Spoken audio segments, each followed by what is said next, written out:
Oh, hey gang, how's it going? Hey there, Todd Nauck. Welcome to my live stream. So glad to be hanging out with y'all today. Thanks for tuning in. I appreciate that, everyone. And yeah, so today I am doing an illustration on this Black Cat issue 1 blank variant. It's an actual Black Cat issue 1 comic on the inside, but they make these special blank variants. Y'all have seen these. You've seen these online. I do lots of commissions and illustrations on these. That's there. Ooh, look at that sweet J. Scott Campbell cover, huh? So, Marvel and other publishers put out these blank variants. A lot of people ask, where do you get them? You can get them at your local comic shop, and sometimes you can find them on eBay. Just search whatever character you're interested or that plus blank variant, see what's available. So, but you can get these at comic shops, maybe around $5 if they're a current printing. When they're out of print, then the price goes up because they're harder to find, harder to get. So I'm going to do an illustration. We're going to do a full illustration here. We're going to do pencils, we're going to do inks, and we probably will have time to do colors. So a lot of my focus will go into sharing tips and tricks. I might not be able to respond to as many questions and comments as I would like. I'll try to if I can catch one while I'm drawing, but a lot of focus goes into the actual drawing and sharing my info with you. So I appreciate your understanding and patience. What else do I have to say? Of this sketch cover will be. So do stay tuned to the end of the broadcast if you're able to this live stream that info. Jibba jabba. Let's flip. It's doing well. Pull back just a little bit more. Let me get the other light going there.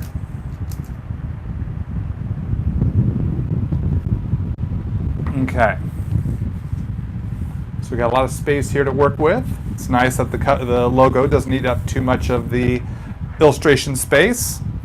So let's start with my trusty rusty Pentel Twist Erase mechanical pencil with 0.5 HB lead. And we'll just start to rough in those basic shapes.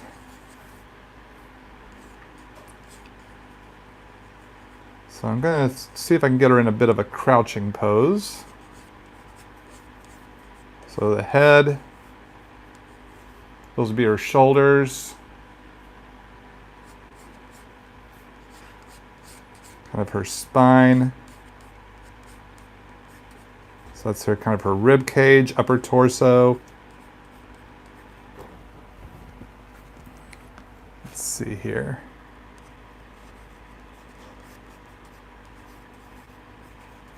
Come down to this hip, the leg comes up to the knee. A lot of foreshortening going on here.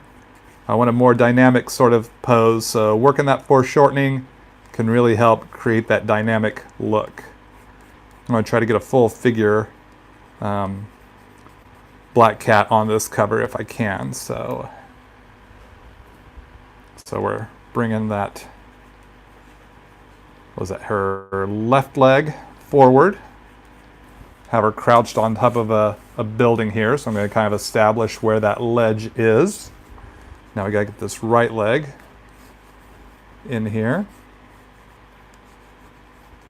Put a little more angle to that shoulder. Really working the angles. When you can cut the angles in different directions, it's going to create some nice movement in your figure. So this shoulder comes down. That means this shoulder is going up a little bit.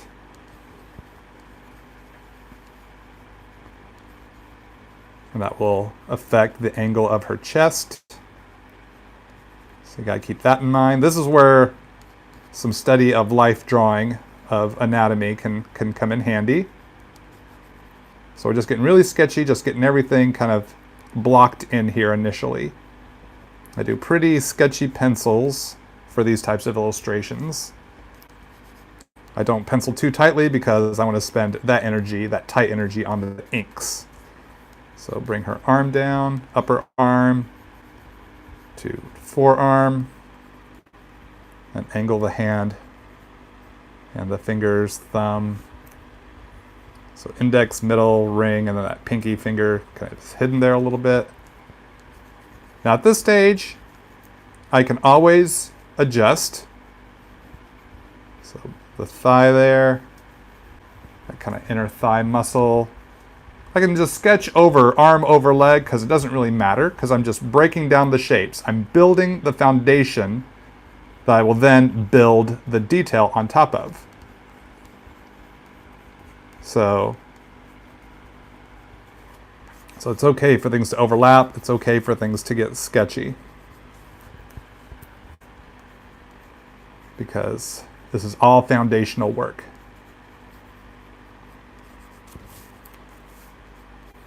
Calf muscle, knee, shin, down to the ankle.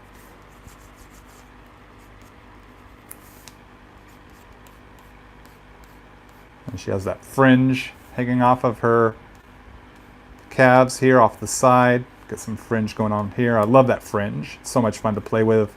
Get that sweeping motion, create some movement. Really fun detail there. Readjusting that hip. Where's my eraser? There it is, my click eraser. A little click eraser I got off of jetpens.com. Don't know the specific brand. Oh, I guess it's a Nauck, an Enoch. Enoch from Mitsubishi. Mitsubishi cars? Looks like the Mitsubishi logo. But the Enoch Medium is what I'm using here for a click eraser. Like I said, got it at jetpens.com. Some nice roundedness of the figure. The thighs connecting to the hips.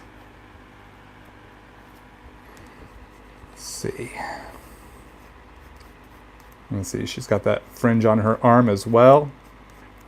I'm going to be very careful how these two fringes overlap. I don't want to create any tangent, so that I don't want lines going in the same direction to where they line up and meet up. I want the angles to be different so that they don't confuse with each other.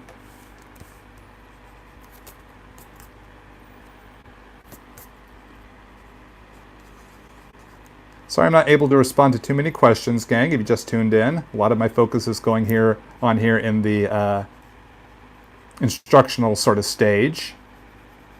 I hope to address some questions and comments as I go, but right now really want to break down this information for y'all, for your benefit, for your illustrations. Hopefully this is a help for you as you draw the things you like to draw, especially drawing female characters. I know a lot of people have inquired about that. Hopefully this will help you out a little bit. And let's see. Gotta get this head, face, and other arm figured out. So I'm gonna have her kind of looking up a little bit. So that kind of changes the perspective of the jawline a little bit. So I'm gonna break down the facial lines as you'll see me do in my videos. The eye line, nose line, mouth line. Eye line is halfway from the top of the head to the chin, roughly. Nose line is halfway from the eye line to the chin, and then mouth line is halfway from the nose to the chin.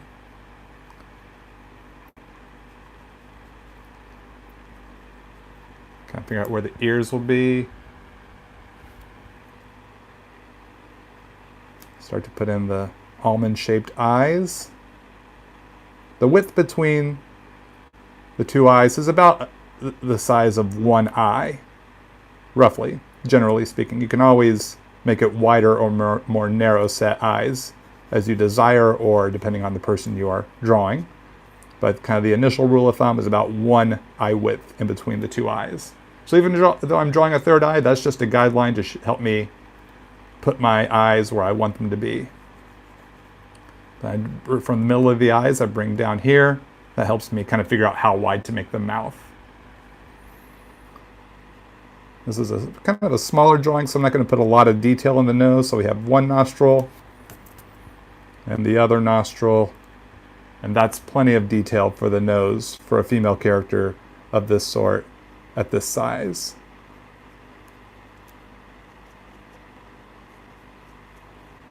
I like to put a little circle there, kind of help lock in where that chin is.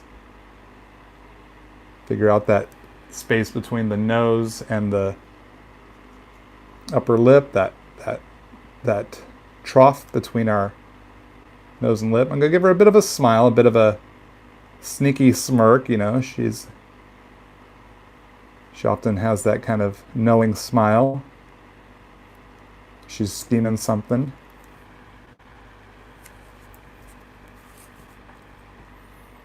Now, hairline tends to be about roughly from the top of the head to the halfway from the top of the head to the eye line, but her head's kind of facing up just a little bit, so that hairline moves up a little bit. So I kind of figure out where the hairline's going to be, and then I build my hair shapes from that. But before I get to that, I just want to kind of figure out a little bit more of the rest of her body, like getting her neck and shoulders, clavicle, then where that neck meets like a V. Let's get this other shoulder and arm in here. And her collar, her big fuzzy collar.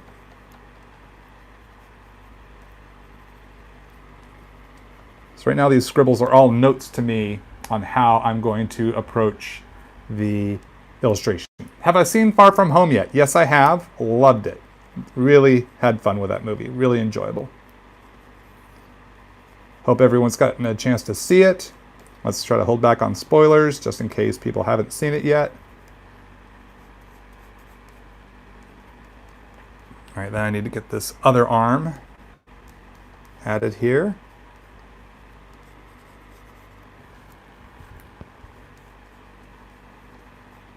So we're going to bring that out, kind of flare it out there a little bit. So I kind of have an idea of how long to make that upper arm based on the length of her body. Let's see, let's give her a, let's really foreshorten that forearm there.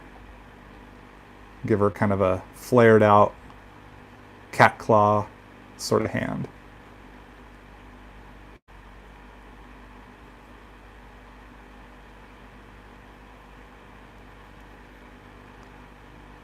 Now, a lot of people say hands are challenging to draw, and they absolutely are. But I love drawing hands. Ever since I was a kid, I loved drawing hands. I loved how expressive they could be. I loved I could make characters hold things. Now, I didn't always draw hands well, but especially as a kid. But I did the best I could and continue to learn and level up as I go. And there's still new things I can always learn, or new approaches, new takes. But don't give up on drawing hands. Don't avoid it. Hands are a great way to express your character's thoughts, feelings, or emotions, not unlike their facial expressions. Okay, and then we're gonna get that fringe hanging down here. Back to the face here. See if we can start putting some hair. So starting from that center of her hair, I'm going to pull up and around. I'm going to start creating these big chunks of shape, because she has fairly big hair. She's got lots of flowing, gorgeous white locks.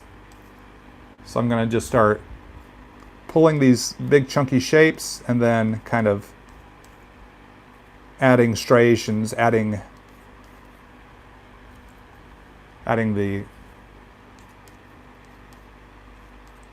some individual hairs, not every individual hair. At least that's not my take on drawing hair.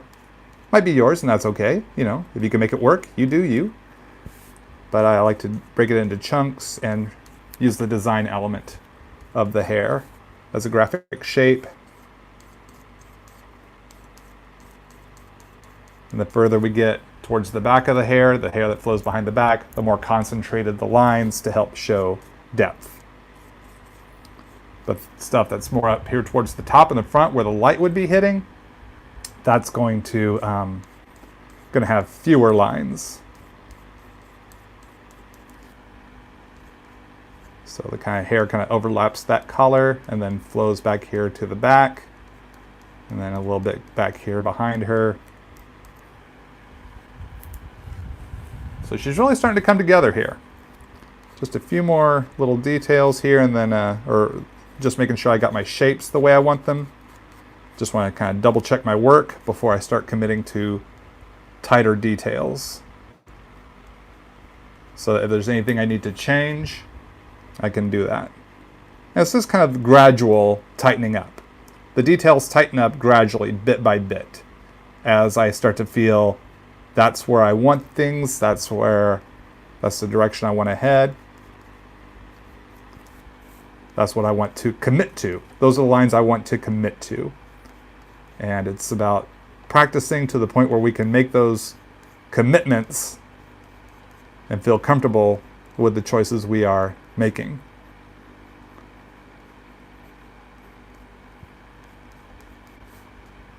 And if things don't work out, that's okay. It's okay. We're going to learn from our mistakes. That's just being human, you know? So it's okay if things don't work out. If you feel frustrated, that's totally understandable, totally cool, because that's a natural feeling as well. It's just, what are we going to do with that? What are we going to do with those feelings, those emotions, that frustration? My thing is, don't let it stop you. Don't let it stop you or discourage you from pursuing your art. Because then you stand an even lesser chance of leveling up your skills if you stop. You can't move a car that's not in motion. Or you can't drive a car that's not in motion, I should say. I guess you can move a car that's not in motion if you use a tow truck. But that's not the analogy I'm going for here. We want to keep trying, keep moving, try to keep moving forward. Each sketch is a step on our journey. Each scribble is a step on our art journey. And hopefully most of our steps are forward, but it's okay if a step goes backward. It's okay. Because as long as you're able to keep steps going forward, then that's going to get you, hopefully, the progress you want.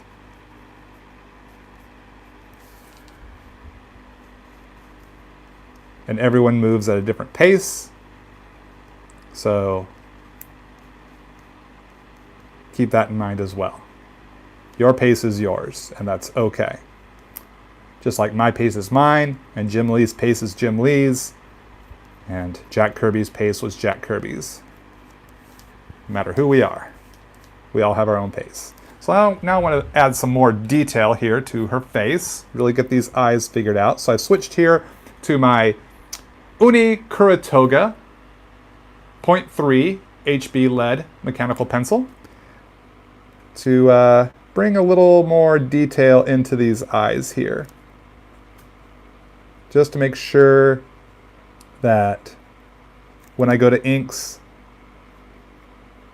they are the way I want them to be.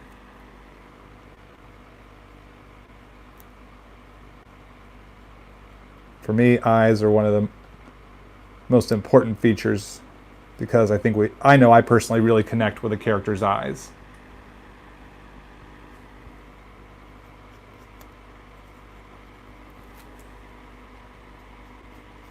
Start to work in her mask.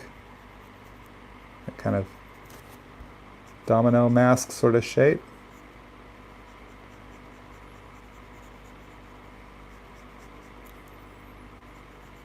Now I did a variant cover for Black Cat #1 here. Hopefully y'all had a chance to see it. They're selling it at Walmart. Walmart is selling these 3 packs of Marvel Comics. And that's the only way to, well, not the only way. I guess you could find it on eBay. But if you want to buy it in store, you have to go to Walmart. And it's a 1 in 25 shipment, so they're pretty rare. So if you're able to find one of these, you're finding a more difficult Black Cat variant. If you find my variant, it's a Black Cat running on the rooftops with Spider-Man following behind her. And yeah, I found out during San Diego Comic-Con that my cover is one of the harder ones to find, which is making it a pricier collector comic. Because of all the Black Cat covers, I guess it's one of the more difficult ones to track down because Walmart only gets one out of every 25. So that ratio really makes it a little bit more difficult to find. I've been seeing it selling on eBay for about $15. The Black Cat variant I drew that ended up at Walmart. 3 packs. All right, so there's my initial pencils. Let's just kind of tighten up some of these backgrounds here a little bit. So we're going to tighten up the ledge she's standing on. Going to switch back to my Pentel Twist Erase pencil using my triangle. It's just one of my drafting tools. Drafting tools are a very important tool for a comic creator. T-squares, triangles. So I'm going to create this ledge. I've drawn lots of ledges in my time as a comic book creator, so a lot of these I just kind of make up in my head just based on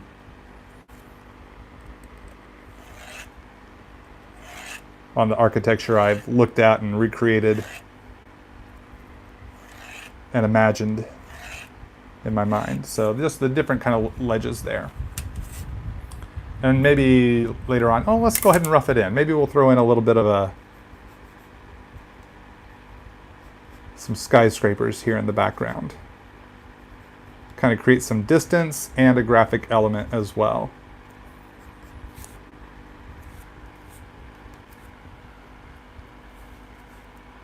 Let's see.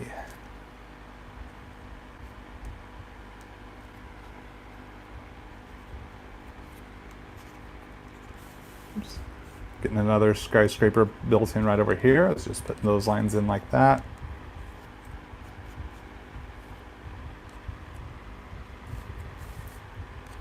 So this is just kind of a roughing it in, just roughing in the basic shapes. I'll come in with tighter lines a little bit later on, but they're in the distance, so I don't need to get super detailed.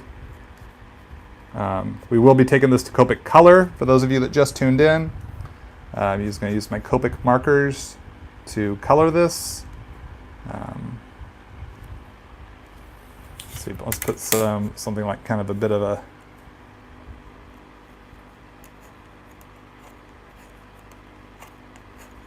little air conditioning unit or a chunk of some sort of outcropping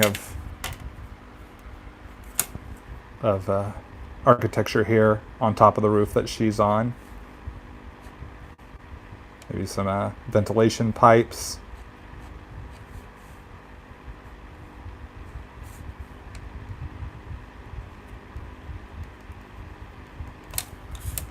So maybe a little bit, maybe like it's like the top of a skylight over here. So study architecture, study the tops of buildings. Like you can Google image search like New York buildings and just study them and see what are some commonalities and what you can kind of create based off of what you see. So that works there for now. I think we're good to move into inks. We're going to adjust things as we go for the black of her costume. I'm going to ink in different colored micron pens. I'm going to use black for the black suit. I'm going to use brown for her skin tone and for the line art, and maybe a little pink for her lips. I think I'm going to use blue for the white of her hair and for the white of her fur-lined cover and arm and leg fringe, just because I'll be using a lot of blues and grays in creating the colors for her there. So I'm just grabbing my appropriately colored microns. Got my blue microns here. I always have my black microns handy because that's what I use to ink with. And I'm going to grab some browns. Let's see, a 05 and a 0, or 005 and a 01 should suffice. Do I have a 01? Yeah. So I'll use these browns. You can tell by the end of the thing there. And then I'm going to need a little bit of pink. So this 01 pink will be good. I'll probably use brown for the building she's on, then blue for the background behind her. Maybe a darker blue. Maybe I'll use this dark blue for the skyscrapers behind her. So this is a little bag of colored microns that I use. Keeps them organized and handy for me. So right now, I'm going to start with her hair because it's in the foremost foreground. So I'm going to start with the 03 and start dropping in the lines. Her hair looks pretty. Well, thank you. Thank you. That was what I was shooting for. Some healthy, lustrous locks. That Pantene Pro V healthy hair. So right now, probably from this angle, from this lighting, the blue looks a bit black, but when it's done, and you go look at the photo I'll post on my social media, you'll see, you can really tell the difference for the blue. This is kind of gives it a bit of an animated look, like she were an animated cartoon. So it's fun to kind of work in these with colored line art, just for a fun effect.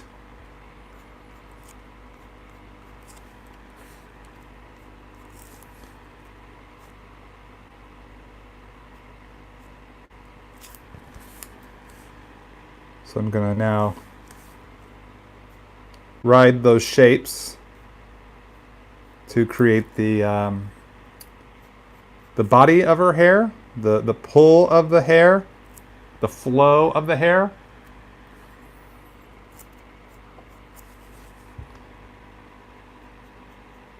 So now we're into stage 2, the inking stage. Stage 3 will be the Copic marker color stage.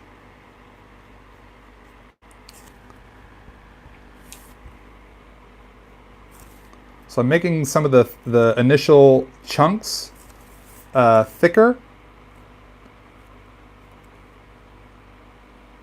just to kind of give an anchor to her, and then some of the inner lines a little thinner, so that these lines don't overpower the contour lines.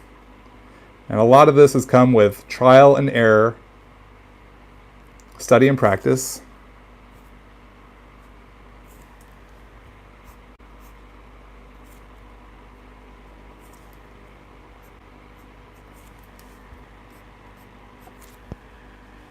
To develop the confidence of dropping in lines to make those curves. So it's continued practice. Continued practice. Don't give up practicing, people. Every illustration is essentially practice, because you're having an experience. You're learning from your experience, whether you're doing it as an exercise drill, or if you're doing it to actually create an illustration, a commission, or your professional comic book work. So I'm doing these quick little short lines here to create a different texture fuzz for her, for the collar, keeping in mind the shape of the collar and how it would arc and pull around her shoulders and down to her chest. Keeping that in mind so that it gives form and shape and volume. These are the things I want to try to convey so she doesn't turn out flat. So it's not just a flat illustration, but it looks like she's occupying the space, the reality.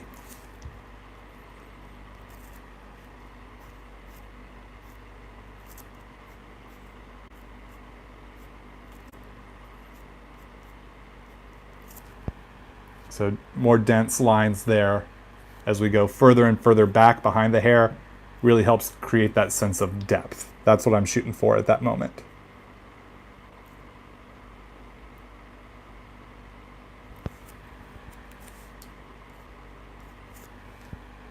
So just pulling these lines around.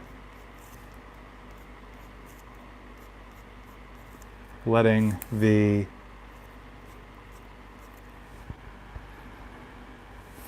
the flow kind of come. And I'm keeping in mind design elements. How concentrated do I make lines? How much big open space do I use?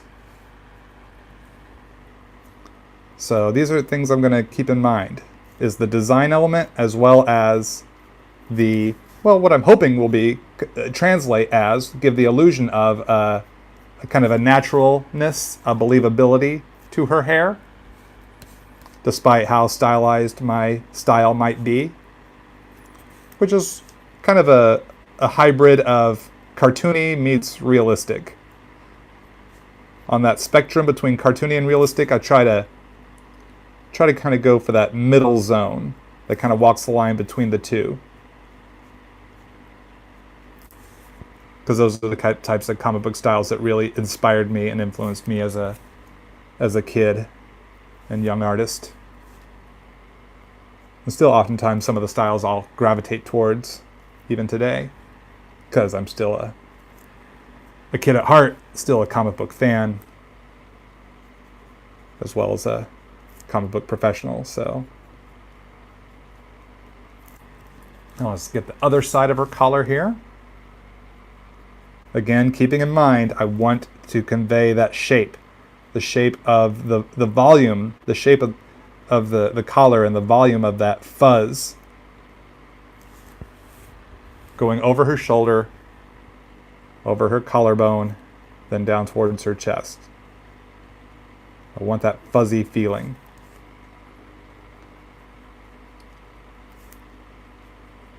I want to create that fuzzy texture, which will also be more defined when I move into the colors. When we break out the markers here for phase 3.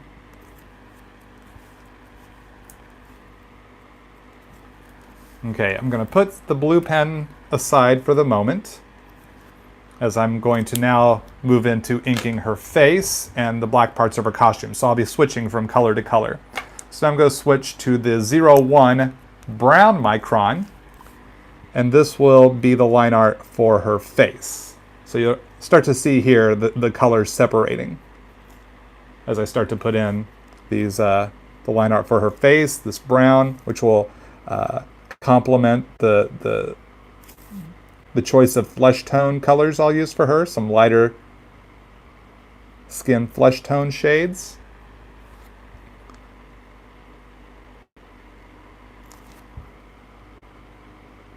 Okay, use this brown on the nostrils here. See, double check, we have a little bit of cleavage here, so I'm going to just use a little bit of brown right there. Make sure the shape of her chest is just right.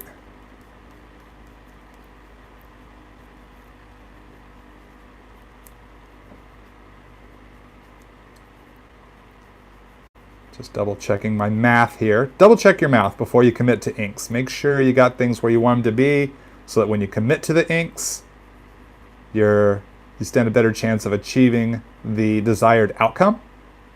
So she has this little black collar, which I think is a great design. I really like this design of her black collar. So this is a bit more of the more current Black Cat costume. Not quite the original classic from the 1970s and 80s, but not the one I guess she's had so many different looks, but so we're just going to do one line there. And that conveys the cleavage. A respectable amount of cleavage, I hope. So now let's move into details on her face. We'll push the camera in just a little bit more, so you can see more of the details of the face. Although I can remember to keep everything on screen. So I'm going to use the black micron now for the eyelashes. I'm going to use the 005. One of my finer point pigment microns, probably the thinnest micron that they make, to ensure I get that nice, crisp, clean line without things getting muddied or clumpy. I don't want eyelashes that clump. I've seen the commercials. Maybelline's clump-free mascara. That's the same thing I want for Felicia here.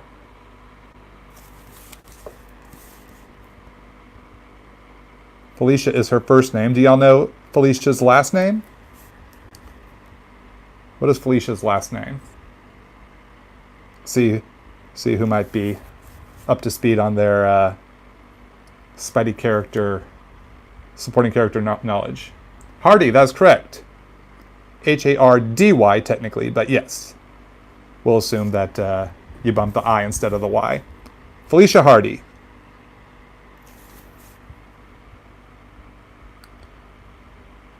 Here's another piece of Spidey trivia for you. Which costume did Felicia make for Spider-Man in the 1980s? the 1980 comic book series, which costume did she make for Spidey and why?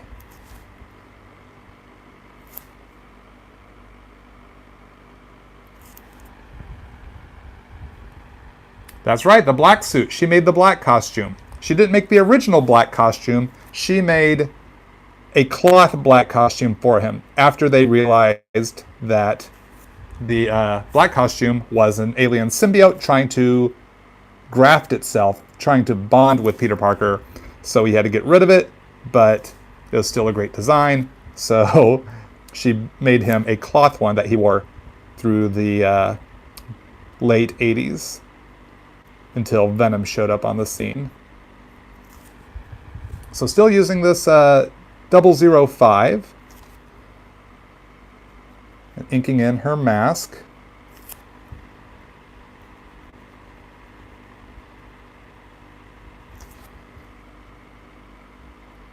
Because this is such a, this is a kind of a smaller figure compared to how large I can draw things. I want this nice fine detail line to ensure, again, that things aren't looking muddy or clumpy. I want to have that control as much as possible with the line and how to translate the shapes. And if I use the 08 right now, I could get away with it, but I run the risk of wouldn't be able to get as fine of a point, like right there, where the points meet up.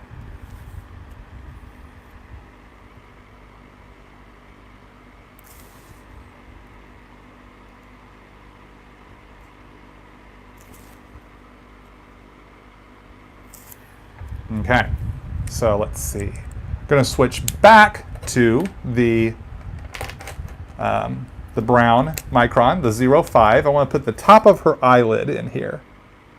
This would be her skin, so I want the top of the eyelid to be brown, since that's what I've established here with her jawline.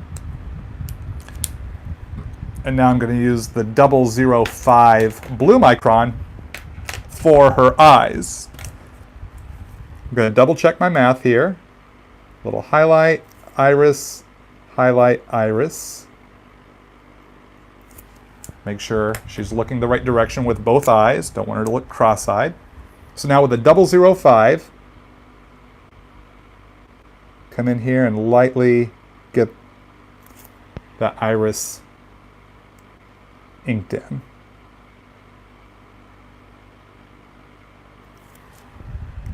There we go. Let's pull that up a little closer to the camera, as you can see there.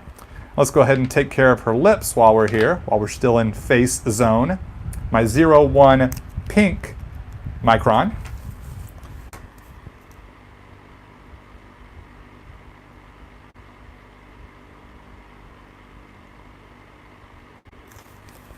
Get her sneaky, knowing smile inked in here. Just a small smile, nothing too big. She's not doing a big cheese here. Using the 05. Just pulling a little bit of the little smile line of the cheek there.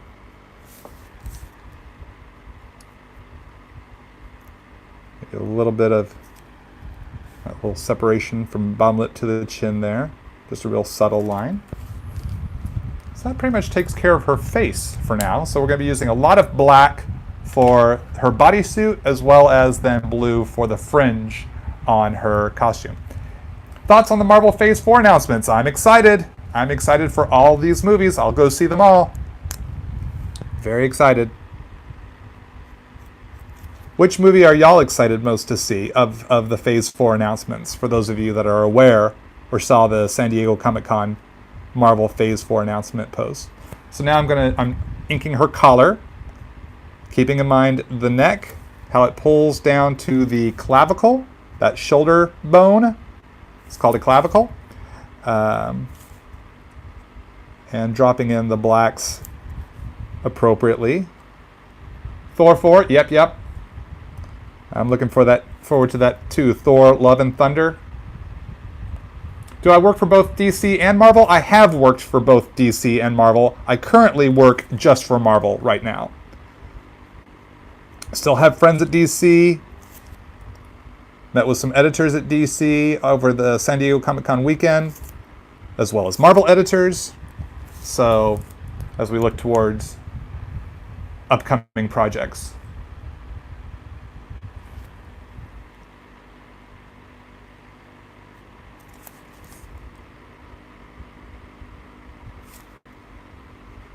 So as soon as I'm allowed to say what I'm working on next, I'll let you all know. But currently, if you're watching this here in the summer of 2019, make sure you picked up my Amazing Spider-Man 25. I did a story in there, as well as the Carnagized Venom, or Carnagized Mary Jane variant, is what I meant to say. I drew a variant of Mary Jane with the Carnage symbiote attached to her. So you can pick up that variant cover, and I did a story on the inside starring Spider-Man, J. Jonah Jameson, and Doctor Strange, written by my good pal Zeb Wells of Robot Chicken fame. Emmy Award-winning Robot Chicken writer Zeb Wells. Coming back to the world of comics, and he and I got to team up again. So much fun. And hopefully you're reading Cosmic Ghost Rider Destroys Marvel History. I drew all the even numbers of that 6-issue miniseries. Issues 2, 4, and issue 6 comes out here in August. So make sure you get that. It's a really fun story written by Paul Scheer. You might have seen Paul Scheer in all sorts of different TV shows, like Fresh Off the Boat and Veep and Silicon Valley, as well as so many others. And his writing buddy, Nick Giovannetti. I worked with them on Spider-Man Deadpool, and now I'm back with them on Cosmic Ghost Rider Destroys Marvel History. It's a special 6-issue mini. Really fun. Really weird, fun story. All right, so that takes care of her collar. Now let's start to work on other parts of her suit now. I guess we're starting to work on the suit itself. So I'm trying to be as thoughtful and cautious as I can be in the choices I'm making on how everything fits together, double checking my math if I need to flesh something out, make sure everything fits together right, like rib cage to abdomen to hips, and then how the costume might wrinkle or pull the black shapes I'll want to create in here. I will double check that to make sure I get the desired outcome. So it's always okay to double check your math. You'll be glad you did in the long run.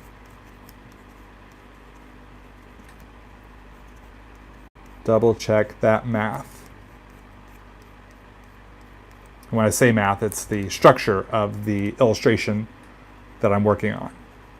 Have I put everything in where it needs to be to the best of my ability? So you can do the same to the best of your ability, and hopefully that ability continues to grow and evolve and level up. So I'm just making sure I got the black shapes, that kind of reflective, leathery, pleathery sort of bodysuit.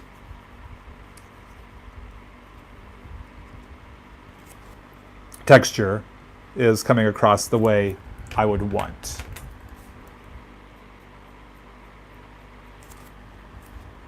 So I'm just double checking that.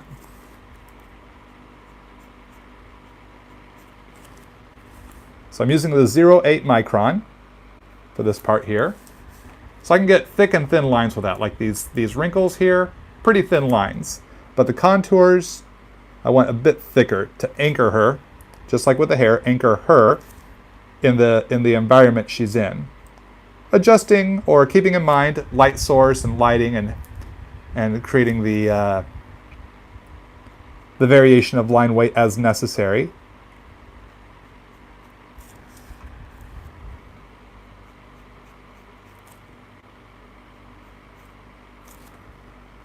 Throw some wrinkles here at the joints.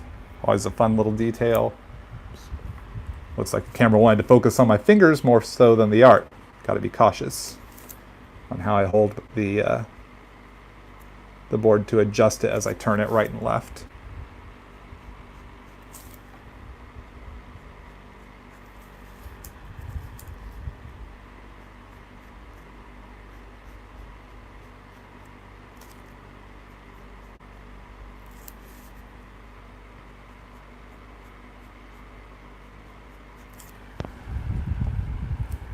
So I appreciate everyone tuning in.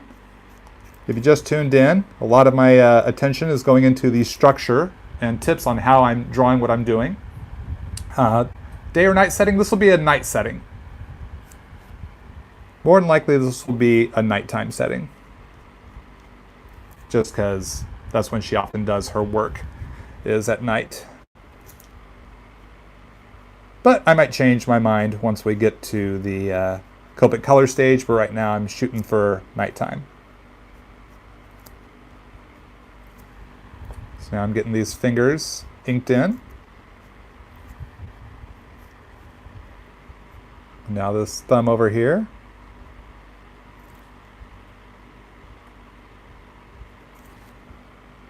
The knuckles. Now to add some black to the backs of her hand there, keeping in mind the striations of the hand there. But I don't want to do too much. I don't want it to make it look too overly done. Let's add the black chunks to her bodysuit here for this arm.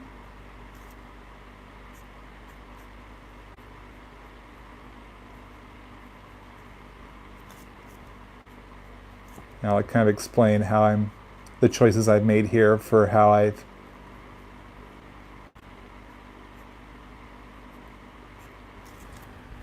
of what I'm doing for her arm. So I'm assuming the light is kind of coming from above her for the most part. Maybe it's the moon, maybe it's a reflection from the buildings.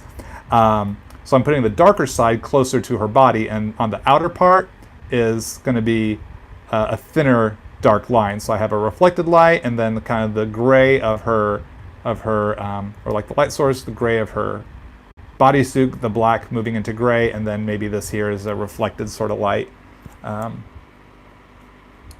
Roughly. And then keeping in mind the shapes of the muscles. I want to be careful not to make her look overly muscular, because she's not an overly muscular character, though she is quite fit to do what she does. She's not like She-Hulk sized. She's not a She-Hulk sized character, or Titania, or Thundra. So we want her strong but lean. Very lean. Now this part I'll fill in black, so I'll put a little X there to remind myself to fill that in black later on. So let's see. Let's work on this torso down to that one leg.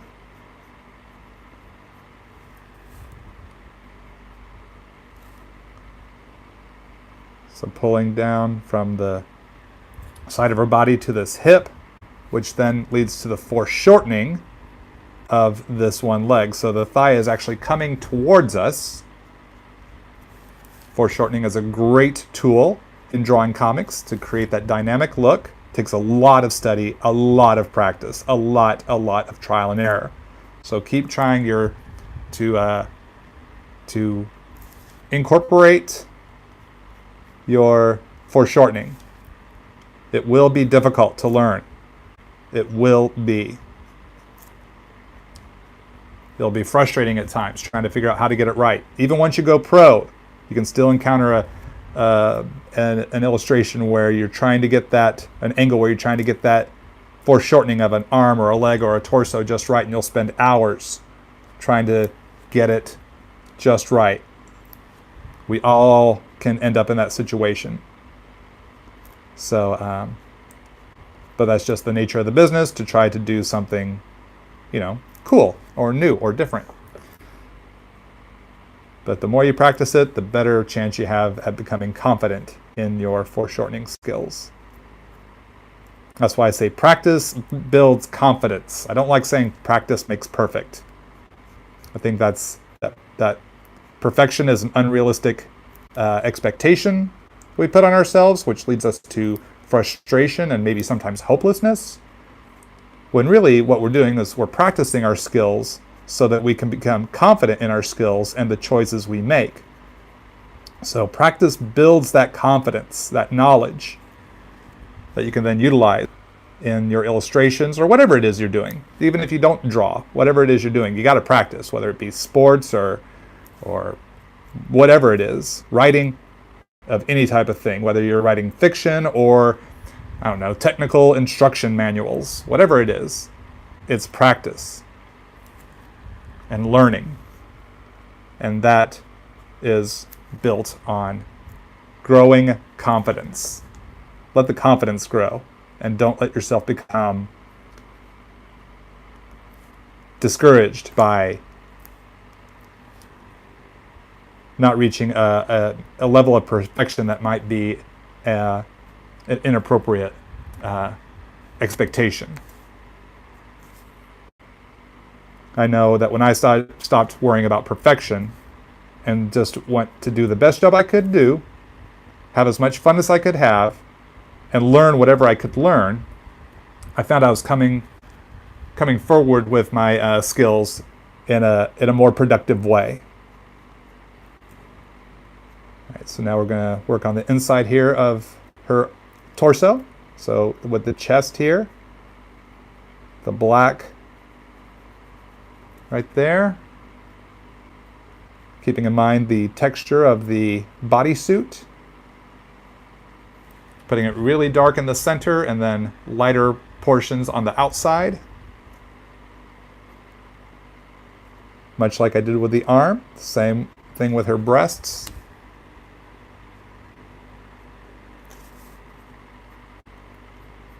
And her abdomen.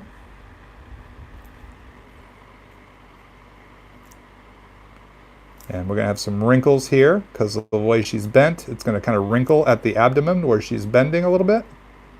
Create some eye candy details for the viewer.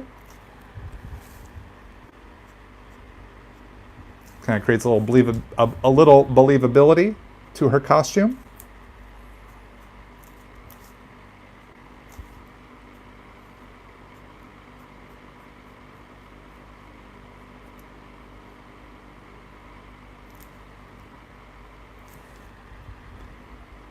Right there on the hip, a little nice good chunk of black.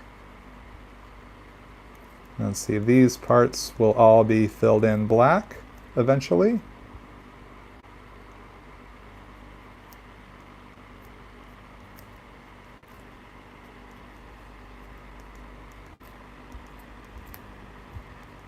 This is called spotting a black. Shows the spots that need to be filled in black. Pencilers will do this for their inkers when they're penciling it. Instead of sitting there and shading it in with pencil, they'll just put a little X to let their inker know, please fill this spot in black when you go into the inks. Okay, let's go ahead and build this part of her thigh.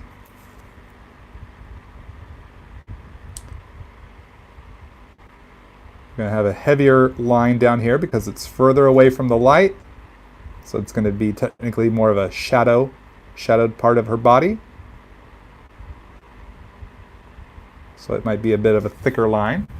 It doesn't have to be abnormally thick. We're going to have a little bit of a build in the black chunk of her bodysuit here, and the pull of the thighs, the musculature.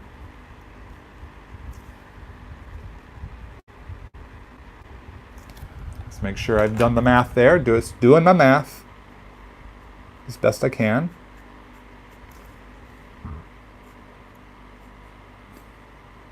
So similarly to here, how we have the thicker black with a thinner line, here we're having a thicker black chunk and a thinner line there on top because this part of her thigh is getting less light than the upper part of her thigh.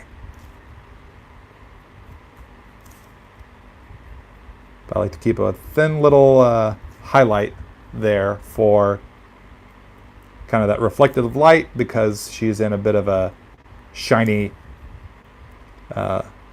catsuit. Fill these spots in black eventually. Now I have some fringe here that overlaps the black, so I should probably switch over to the blue and see what I can do there. So I'm just going to put the black aside, grab the 0.3 blue micron, and get this stuff that's in the foreground squared away before I continue with the black. My favorite Disney villain. Golly, do I have a favorite Disney villain? That's a really great question. I don't know if I have a favorite Disney villain.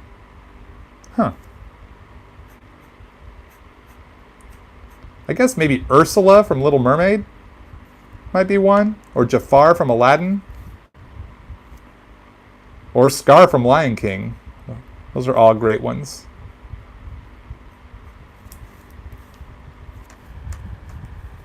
Let's go ahead and, since we have the blue out, let's go ahead and take care of the leg fringe over here. So I can finish off this side of her thigh. Because this leg fringe is overlapping. Just double checking my math there. And the fringe is kind of handled very similarly to the hair.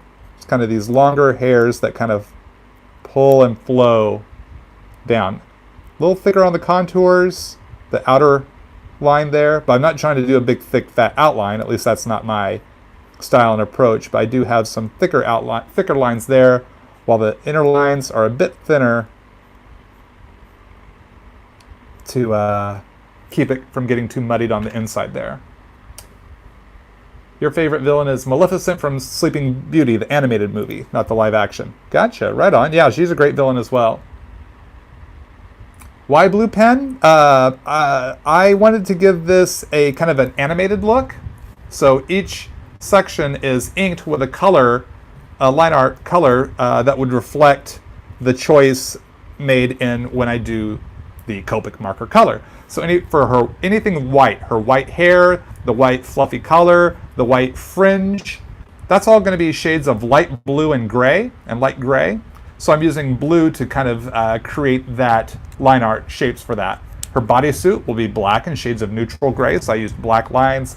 And for her skin tone, I'll be using light shades of the E spectrum of Copic markers. So I used brown and then pink line art for her lips. So I'm using different colored line art or multi-liners to create that animated style look.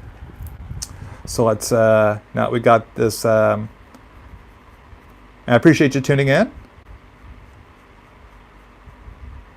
And thanks for all the comments and questions, everyone. If you just tuned in, a lot of my focus is going into the sharing my instruction and reasoning as to why I'm doing what I'm doing with my line art, or what will be later on Copic color. So it's difficult for me to catch a lot of the questions and comments. But I do thank you for posting them. I often try to go back and see what everyone said after the broadcast.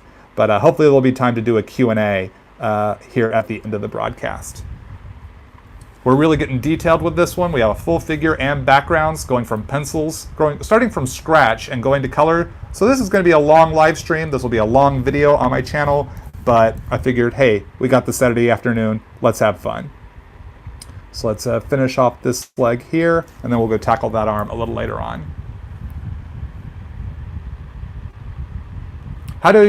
Tips for making a 2D comic style art? How do you keep your artwork from looking flat? Appreciate you tuning in. I did kind of mention this earlier when I was working on this leg. Foreshortening. Look into foreshortening. That's going to move your character across the page. That's going to help create depth, the illusion of depth. And moving body parts towards the viewer or away from the viewer is going to give you, there's going to be one aspect of creating that three-dimensional look. So it doesn't quite look so static and just they're always just standing there or just posing with every body part the same on the same plane. So study foreshortening. Study in the mirror. Study photographs. Take photographs.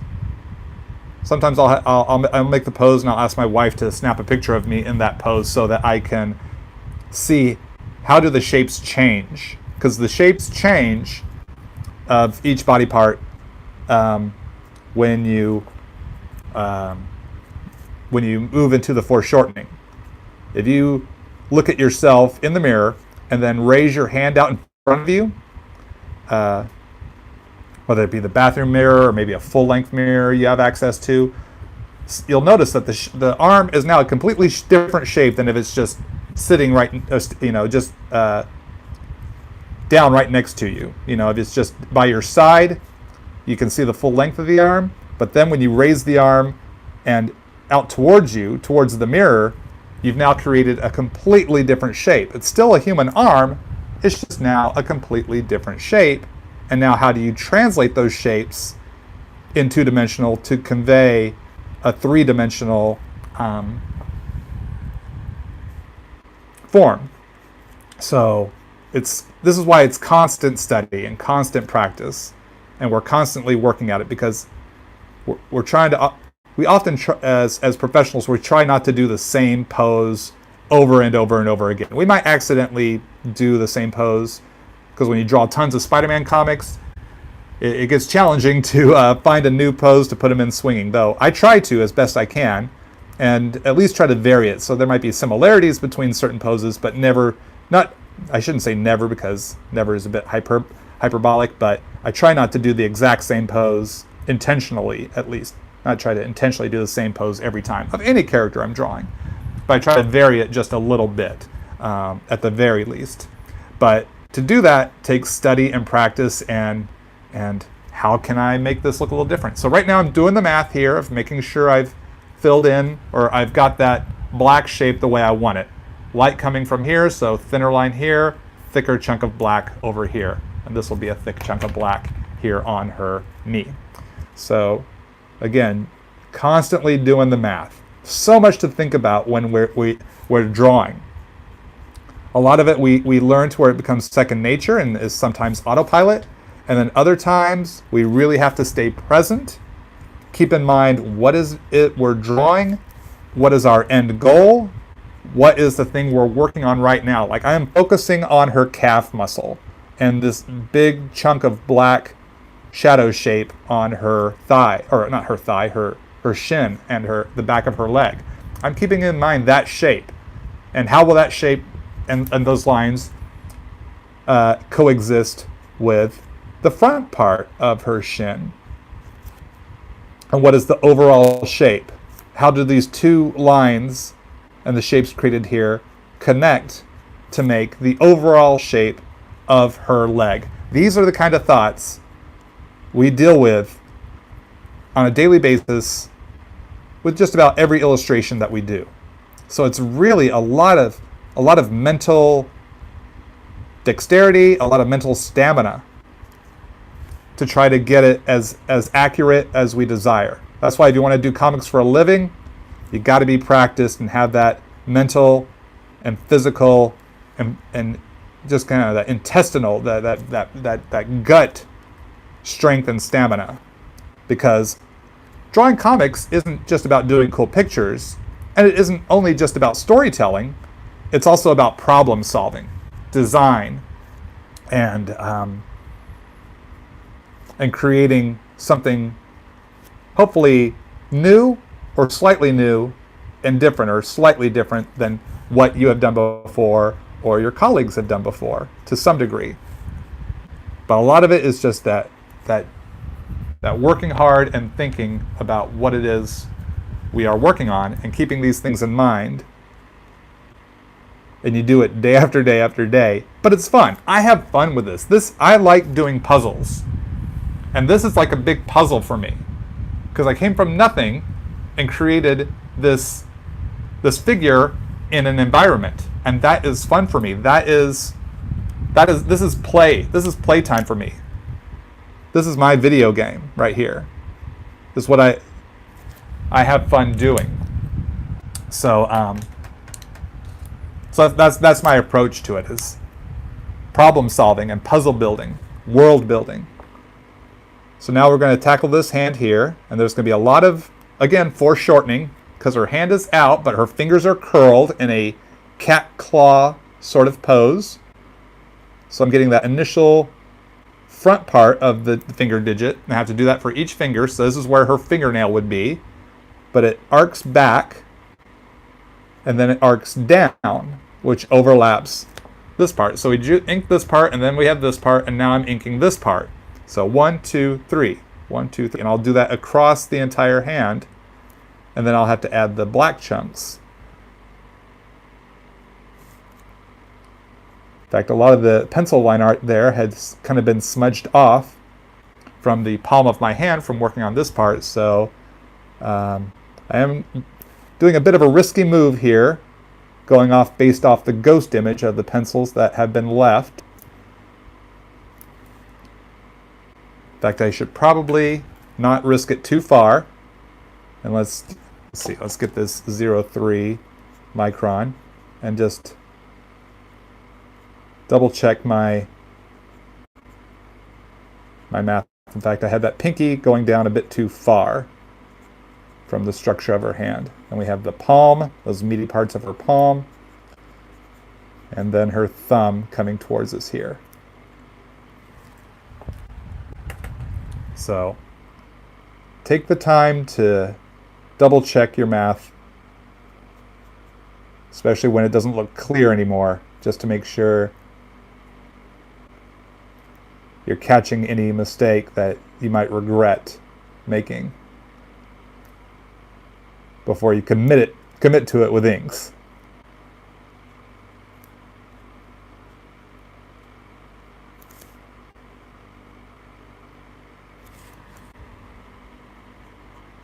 Get that thumb. Getting a bit of a point to her fingertips because the gloves kind of have a bit of a cat's claw to them. Still using the 0.1 here for the moment, but I'm about to switch over to a thicker, in fact, let's do that right now. Switch over to the black 0.8 micron, just to maintain the consistency of the line weight that I established on the rest of her body. Just the 0.8 would have been too thick to get the detail lines there on her fingers. I wanted to keep them crisp and clean, because I can always go in and make those lines a little thicker. And see here we have foreshortening. Her forearm is now coming towards us, bringing the hand towards us. So the upper arm down, the forearm is coming towards us. I could add a little more line, can add a little more thickness is the word I wanted. A little more thickness to the line art here to make that hand pop a little further into the foreground.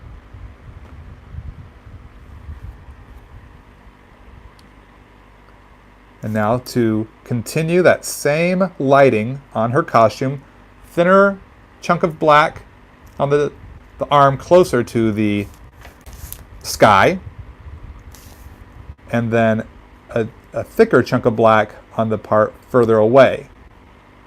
But still leaving that open area right there for kind of a reflected light.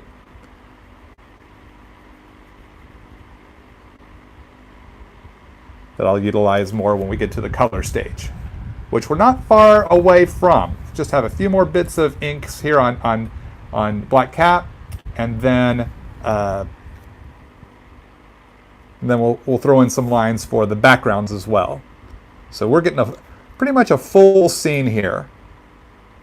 You're getting to see how I draw a full figure, pencils and inks, and colors. You get to see foreshortening. You get to see hair, face, figure work, translating a black costume and lighting a black costume. Which parts do I leave open for color? Which parts do I fill in black? The shapes I'm creating. And we're doing this all from scratch to finished product here today. So I appreciate y'all tuning in. If you can't stick around for the whole live stream, please do come back by and watch at your convenience. If all goes well, this should be uploaded or saved here to my YouTube channel. And if you're new to my YouTube channel, if you just discovered me today, pardon me, please smash that like, or not just the like button, but the subscription button. Please subscribe so you don't miss out on future art live streams, as well as videos I can and will continue to upload. Okay, so I want to get a little smaller detail here, so I'm going back to the 0.1. Was using the 0.8, now back to the 0.1.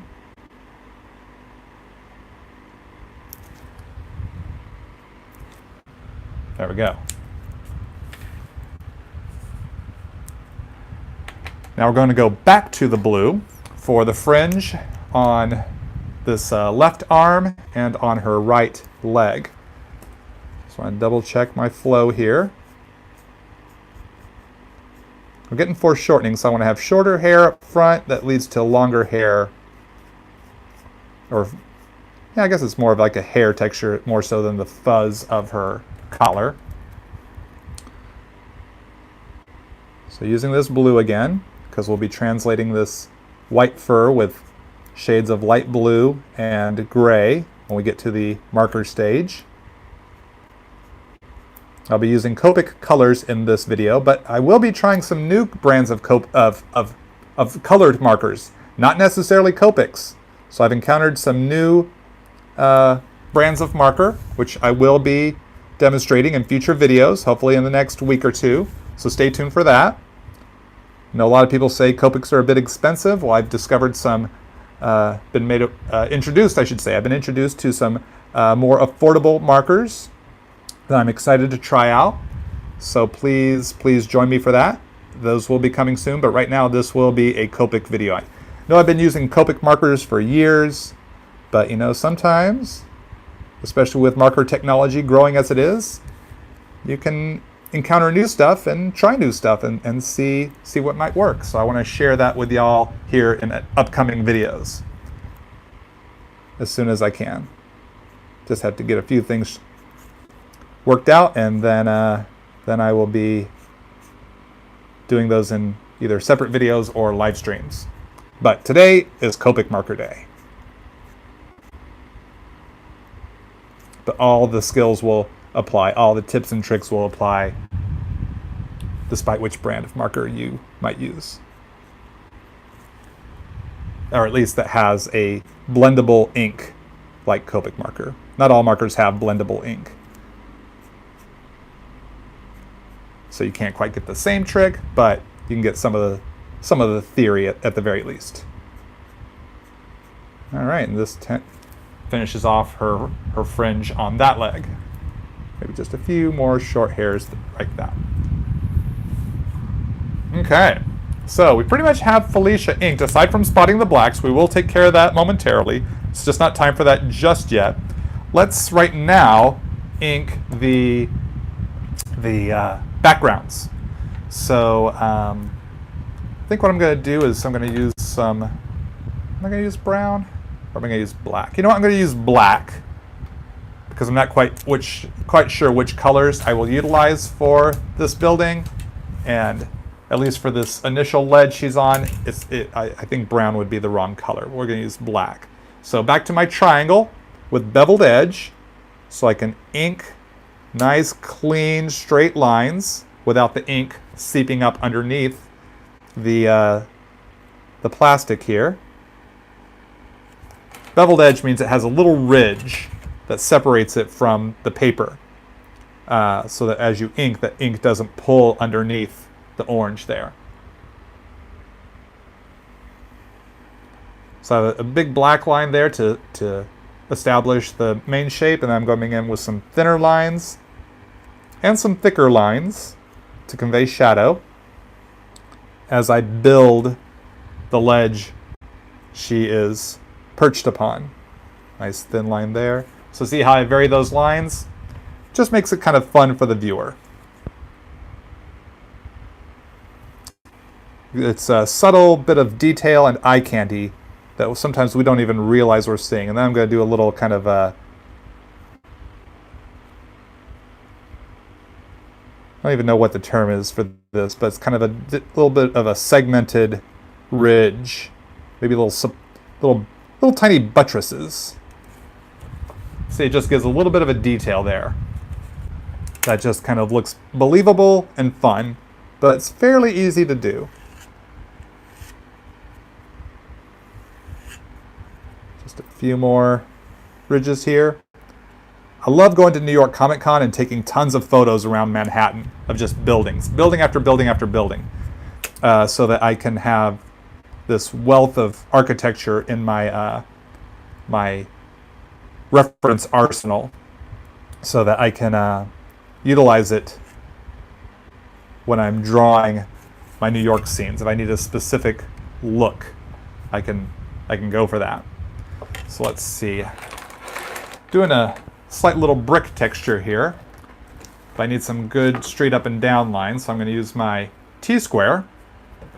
T-square is because it makes a T. This part goes on the edge of the drafting table, and I can slide it up and down. Nice and secure. And then black cat, I just line up the bottom onto the T-square there. Just going to pull it down just a little bit so I can rest. See, what's difficult is that I'm right here at the edge of the art, but I can't, if this were paper, it would be flush.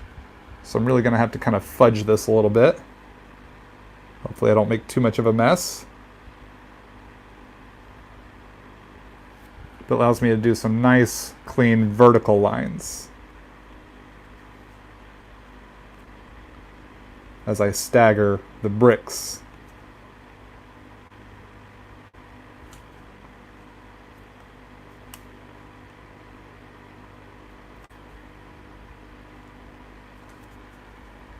As I slide the triangle across the T-square.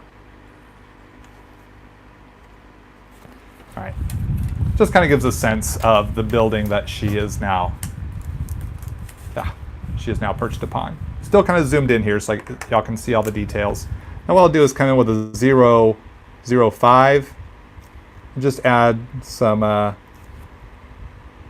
little flecks and weathering to the bricks. Not a lot. Maybe some cracks. Just here and there. Maybe a little bit here on the ledge she's on, just to give it kind of more of a mortar sort of pattern or texture. You can do it however you want. Actually, looking at mortar textures in photographs, you can see kind of the shapes that you might want to translate. But it just gives a little more detail and creates a little more believability in the world that Black Cat is living in. So this is why learning how to draw backgrounds and perspective is important, because a sweet shot of Black Cat can be not as cool if she's not in a believable environment. A Jim Lee Batman isn't as awesome if Jim Lee doesn't take the time to put in a really cool Gotham City. Gotham City is a character in the Batman comics, if you think of it that way. The types of building, the mood that it sets, that's almost a character in many ways. Manhattan is a character in the Marvel comic universe. When we create these buildings for Spider-Man and Black Cat and Spider-Gwen and Silk and Miles to swing about in, that's creating an environment for your viewer.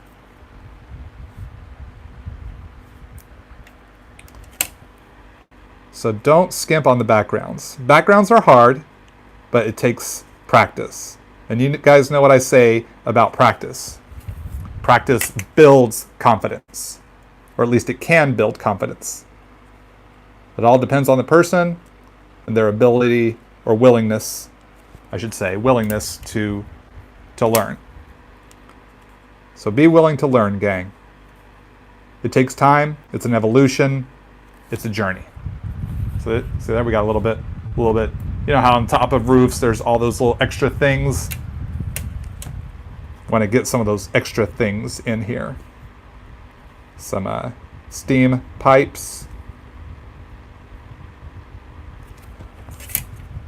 as well.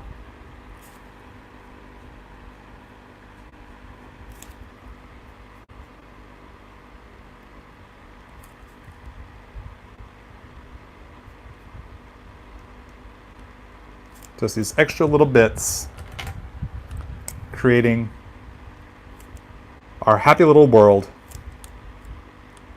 for Felicia to live in. I want to make sure I fill that spot in black there on her thigh. So we're really getting close to the end of the ink stage, gang. Thank you so much for sticking with me. I hope you're having fun. I hope you're learning something. And thanks so much for joining me here on this Saturday. I definitely am having a lot of fun. So we're going to put in that skylight I had roughed in earlier.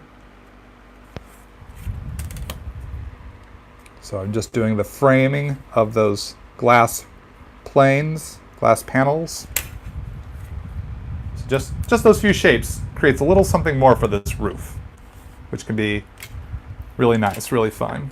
Now get the T-square back to work again. Let's pull the camera back just a smidge as we ink in the skyscrapers. Skyscraper time, everybody. Skyscrapers. So now I can just set my triangle on top of this T-square and slide my triangle back and forth. Do make sure that your ink is dry before you slide your triangle across, otherwise you will smudge up your line work and it is very disappointing and frustrating. Been there, done that. Probably just last week. So these skyscrapers are way off in the distance. Well, when I say way off, I mean a bit off. So we're just going to create more of a sense of skyscrapers instead of heavy detail skyscrapers. We're not going to see every last window because the focus is on Black Cat and on the building she's standing on. These skyscrapers here are more of a design element to, one, fill out the city, two, frame Black Cat. And I'm using a navy blue micron here. I didn't want to use the same traditional shade of blue as her fringe. I thought that would compete too much. I didn't want to use black because, again, that would compete too much with her body in the foreground. So let's see. You know, I may have said this before, but where do I get these blank covers? I got this one at my local comic shop. Most comic shops carry them. So you can, you know, check your local comic shop, call ahead, see if they have any blank covers for sale before you make the trip over. Or if you don't have a comic shop near you, check on eBay. I also buy mine off of eBay. And you know, just depending on how recent the cover is. The more recent covers are going to probably be a little bit less expensive, maybe closer to $5. If the comic's been around for a while and is out of print, the sketch cover is out of print, then you could be paying maybe closer to $20. So, but this one I got for $5 at my local comic shop because it's only maybe a month old. So, now just getting some skyscraper on this side.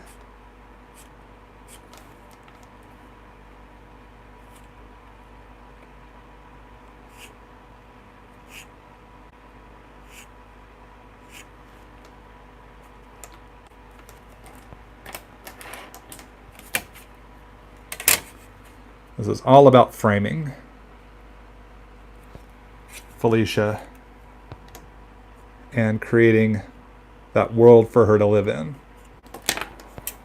Takes a little extra effort to do, but in the end, it's going to be worth it for the viewer.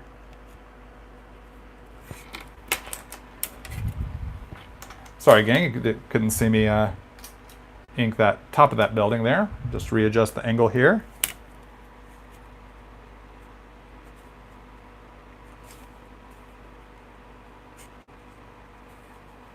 So these are not heavily detailed skyscrapers.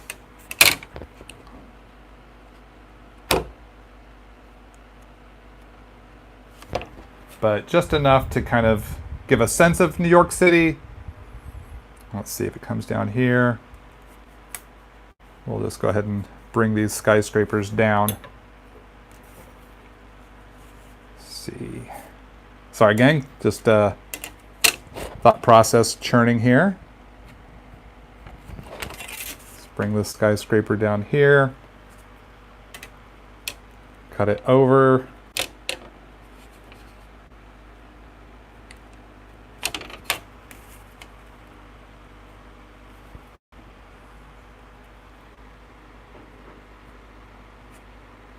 There we go, like that. So that just kind of gives a sense of the world around her. Maybe just a little bit of a building. A little closer in the foreground here. This is kind of just a last minute decision just to kind of utilize the space in a slightly different way. Going to add an antenna up here just as a little extra, because a lot of these skyscrapers have antennas on the top of them. So it just gives a little extra detail, a little extra eye candy for the viewer. It's just a little thing, but these little things can add up. Just gives a little more reality to the world she's in. All right, so now I still have to fill in all this black, but before I do that, let me put my T-square back to the top of my drawing board.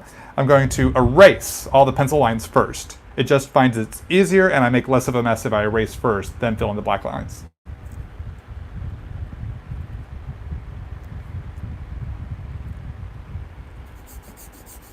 So I'm using a kneaded art gum eraser. I don't know the specific brand, but I bought it off of Amazon. I just searched kneaded. Oops, I forgot. There's some hair that belongs right there. I'll fill that in afterwards since I already started erasing, but we had some hair that cuts right back through there and right through here, so I'll need to make sure I go back in and add those. But since I'm in the erasing stage, we're just going to go ahead and finish that process out. Kneaded, K-N-E-A-D, like kneading bread, how you knead it, not N-E-E-D, like you are in need, like I need to get a kneaded art gum eraser.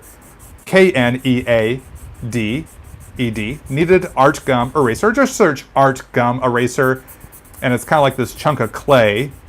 Not that it is actually clay, but it's stretchy. So you erase with it, then stretch it out, freshen it up, and get back to work at erasing.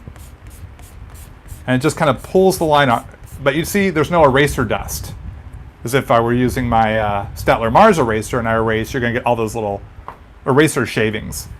This is just about pulling out the graphite and can help keep the line art from pulling off of the illustration. But do make sure that the ink is all completely dry. That's why I didn't go in and fill in these parts, because I did that with a blue, started erasing, I would run the risk of smearing that wet ink, and I didn't want to take the time to wait for the ink to dry to get back to erasing. So I will fill in those spots with her hair here in just a second. I like to make sure that face is completely erased. Don't want any lines on her face there. So this is what we've got going on so far, gang. Thanks so much for hanging out with me. I really, really, really appreciate it. Thanks for all the likes. See, we just went up to 93 likes. Thank you so much, everybody. Appreciate that support. I hope you all are having a fun time with me today. So let's grab that micron, that 0.3 micron again. And we're just going to finish out the hair that was hanging here behind her. Now, you can't see it, but I can still see the very, very faint pencil lines that I can use as guidelines to finish out her hair there. Boom. Now that hair is all where it needs to be, and the fullness of it has been achieved. Do I enjoy drawing male or female characters, and have you ever drawn Spawn? I like drawing both. I like drawing female characters. I like drawing male characters. I just love drawing characters. So male, female, both are really fun. Have I drawn Spawn? Yes, there's a 3-part Spawn video series, is what I mean to say. 3-part Spawn video series here on my YouTube channel. Just go search through my videos, and you will find it, and you can see a pencil video, an inked video, and a Copic color video on a Spawn blank cover commission that I had done. So just noticing a few more spots that need to have the graphite pulled off, and there, that is done. So next up, let's fill this, fill in the black spots here. And see that I'm using a Pentel pocket brush pen to fill in these black spots now. And I like to do the erasing first before filling in the black spots, because I have found that this ink on Bristol board or these sketch covers, this Pentel pocket brush pen ink, if I fill in a big black spot like this and then go to erase, at least with my Staedtler Mars plastic eraser, it will tear the paper. And I don't know why that is, but I don't like that happening, so I have learned erase first, then fill in the spots with the Pentel pocket brush pen, and everything is just fine. And ideally, I like to work from left to right because I'm right-handed, so that hopefully my hand is not smudging through the places I have filled in with black. Again, lesson learned from my experience. So now once we start filling in these blacks, the weight of Felicia on this page really kicks in to a whole nother degree. It's like she is now really, really existing in her environment. She really has now a presence. I'm actually using this to thicken up some lines, some shapes as I go, making a little self-edit.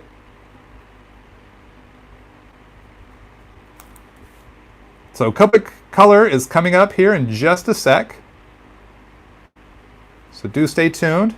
It's phase 3, the final phase, Copic color. I know this is a long broadcast. I appreciate everyone hanging out with me. And like I said before, for those of you who might have just tuned in and missed it, if you need to take off, if you have a busy Saturday, totally understand. Come back and watch later. This should end up on my YouTube channel as a watchable video if everything works out right.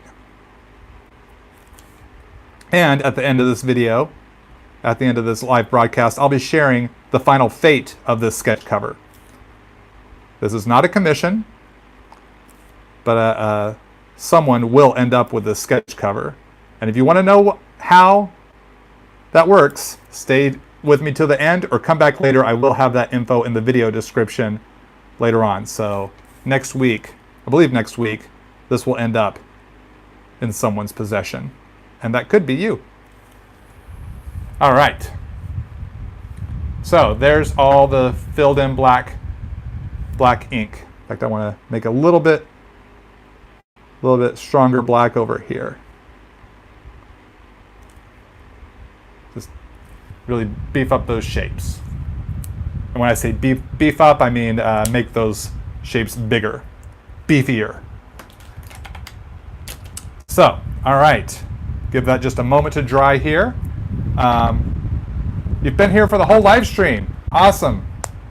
Thanks for tuning in. Thanks for sticking with me for so long. Thanks to all of you who have been able to be with me from blank cover through these first 2 stages. So next up is, so I have this little scratch sheet of Bristol board off to the side that I use to test my markers on. Sometimes I make notes as to what the colors are that I might be using. So this was for something else that utilized a lot of green. I think it was when I was doing my Rogue live stream last week or 2 weeks ago. So right now, let's color Black Cat. So let's push back in here, push the camera in just a little. Sorry for the jostling, gang, so that you can see the details. And so we're going to start with the E00, very light shade of skin tone. I'm going to just very cautiously drop in the color, leaving some white of the board, as I often do, for highlights. But this is a pretty small shot of Black Cat, so there's not going to be really any super big highlights. Maybe a little bit on the tip of her nose, a little bit on the chin. But that's about it.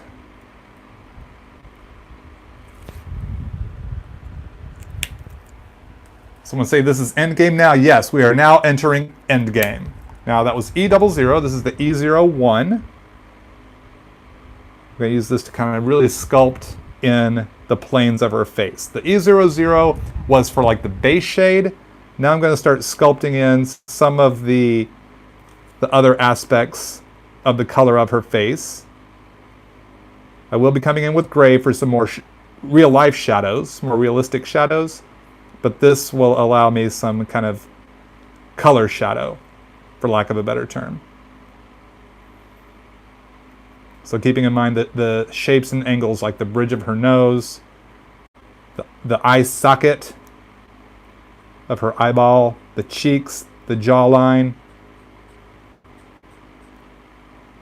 underneath the nose, the brow, underneath the flip of her hair, the ear.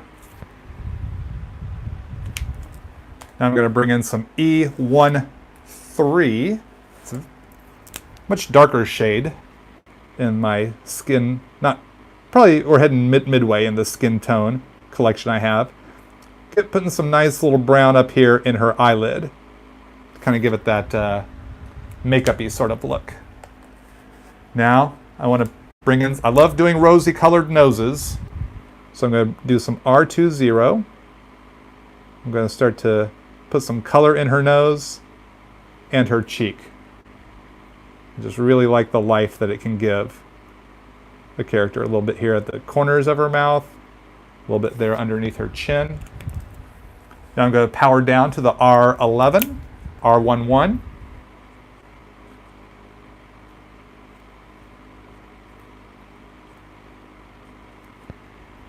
Just working these pinks into her face. Oh, actually, you know what? I should be doing this, reflecting this in her. Forgot she has her upper part of her chest here is exposed. So we're going to sculpt in that E00 as our base. Again, it's just easier if I work all in whatever color I'm using at the time to hit all the areas, so I don't forget anything, like I was forgetting just now. Then E01, start to sculpt out the cleavage a little bit here underneath the fur lining.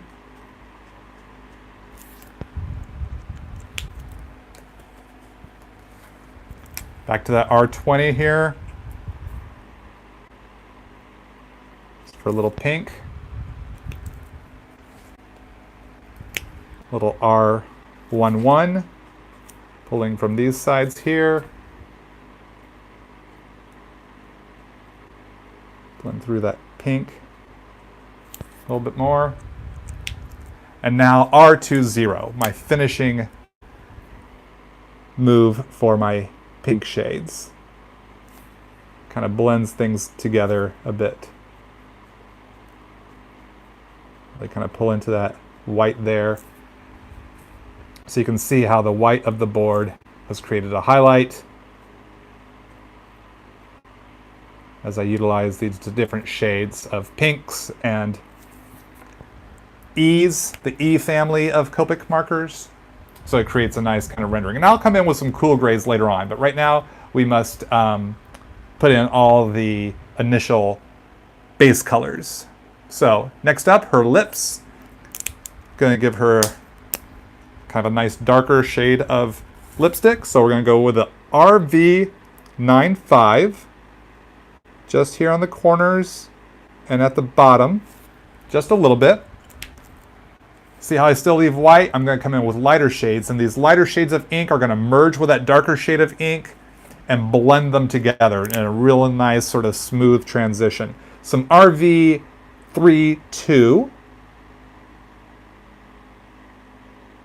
RV32.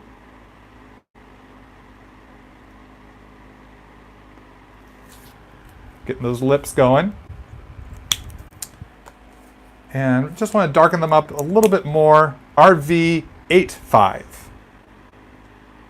Not quite red, but not quite pink.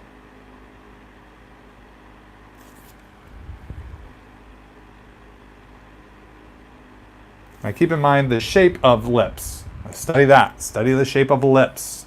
Different kinds of lips.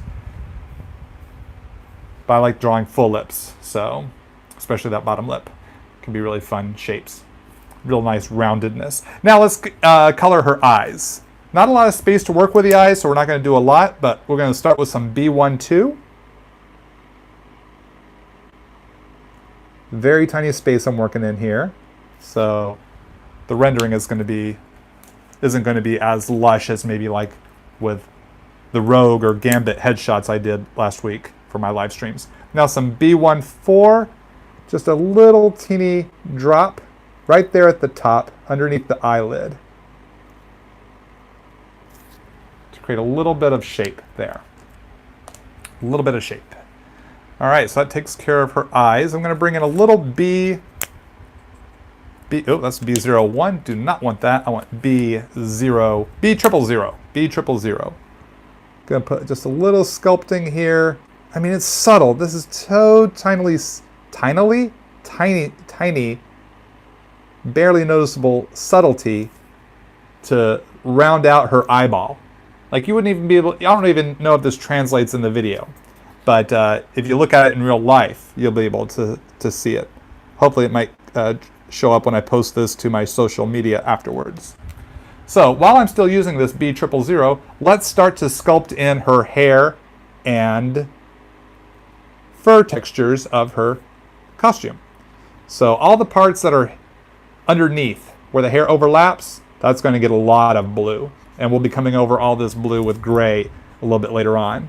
So all the parts further away from the light source are going to get this blue here. We're just going to start sculpting in color here. And you might have seen me erasing some extra little pencil lines. If I go over that with Copic color, it traps the pencil line underneath. I would not be able to erase it then. So make sure if you don't want any pencil lines underneath your Copic marker, don't color over it. Otherwise, you've just locked it in. But if you do want it, then feel free to color over those lines and lock them in. It might make for a really cool effect. So, you know, happy accident.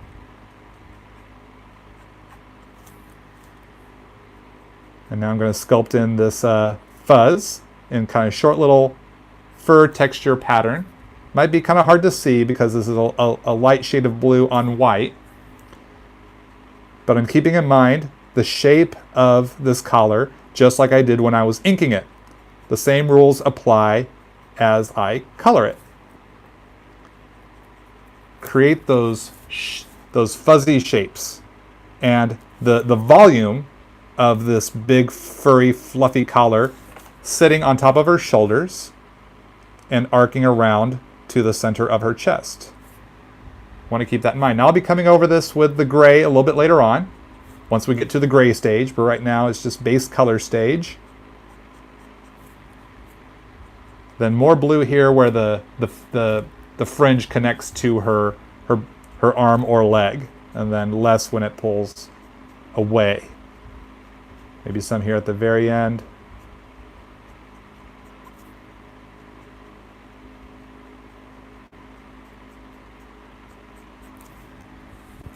And some over here on this one. And just curving around the inked line art I've established.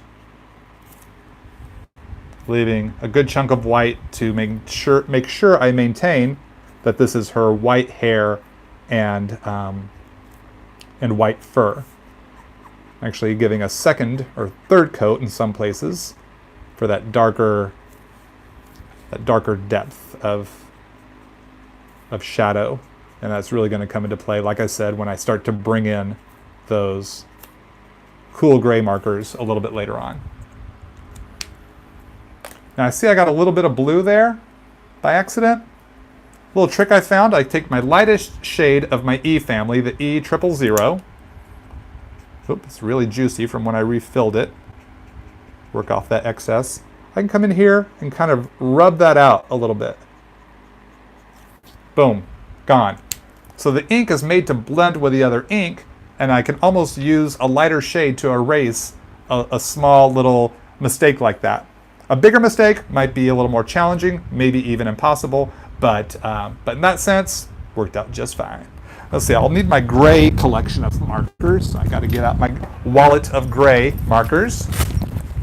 Next up is the gray of her bodysuit, and I'm going to use some neutral grays for that, for the main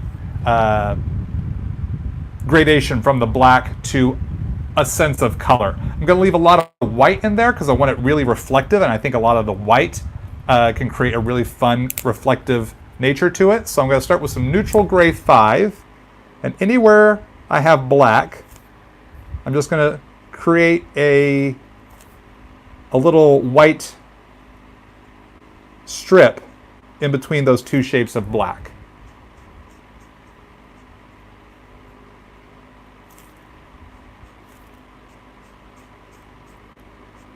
Right now, leaving the outside part completely white. For the moment, I might make some changes as I go, but for now, that's my approach. For the fingers, it's a little more difficult because it's utilizing a lot more space. I'm sorry, there's not as much space to use, so the marker is going to hit a lot more space, but leaving some white chunks in there wherever I can. Let's tackle this knee. Leaving that little bit of white, that's a little white shine right there. We're just going to fill that whole part in with gray. Now for the shin. Thin black line gets a thin gray line all the way down to her toe. And this side, we're going to use a thicker line, thicker chunk. In fact, we're just going to fill in the back of that heel.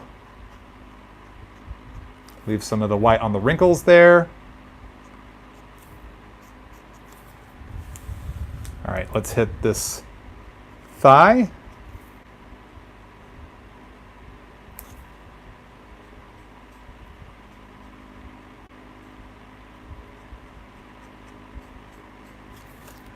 Now the arm is kind of overlapping the thighs, so I don't mind bringing some color all the way through there. And by color, I mean this neutral gray 5.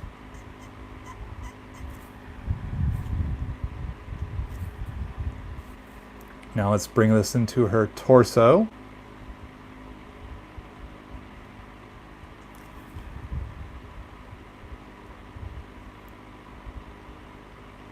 Get a nice little thin little white highlight through here as it merges with the wrinkles, and the wrinkles all kind of dance about here on her bodysuit.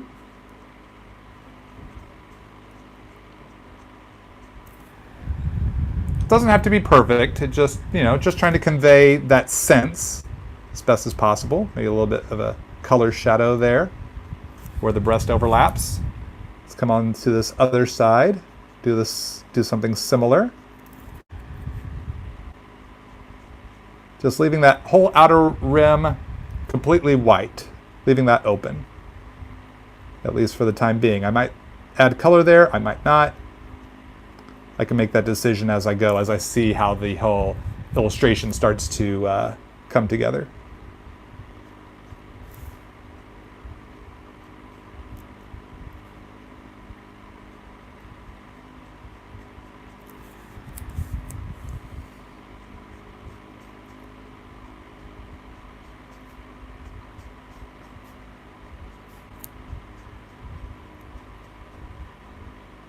Down the leg to this foot.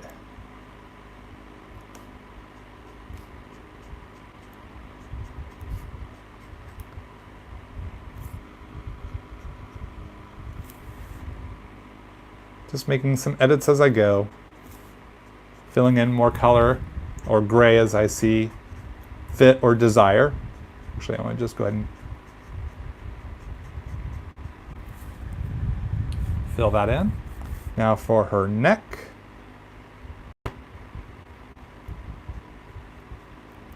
Now there's not one hard, fast rule for this. A lot of it can just come with just personal preference, maybe some design choices, as well as what would exist in real life. It's kind of a dance between all those thoughts, because we are breaking some rules of science, as well as trying to incorporate rules of science, but also incorporating rules of design and breaking rules of design. So a lot of these things is obeying and breaking the rules simultaneously. Sometimes it looks cool. It looks cool. It doesn't necessarily reflect true real world science, but then again, we have a guy in this world that was bitten by a radioactive spider and it didn't kill him. He got superpowers. That's not real world science either. So it's a suspension of disbelief, but where do we push and pull that suspension? So allowing ourselves to kind of experiment and utilize trial and error to see what works, what doesn't work, what looks cool, what might miss the mark. And if it misses the mark, that's okay. It's just a learning experience that you take into your next illustration. That's what we all do. Okay. All right, so a little bit of edit there, a little gray through the wrinkle there at the knee joint. Let's pull this back just a smidge so you can see the entirety, or a bit more of the entirety. So she's really starting to come together. Really starting to come together. So it's not time for the shadow yet.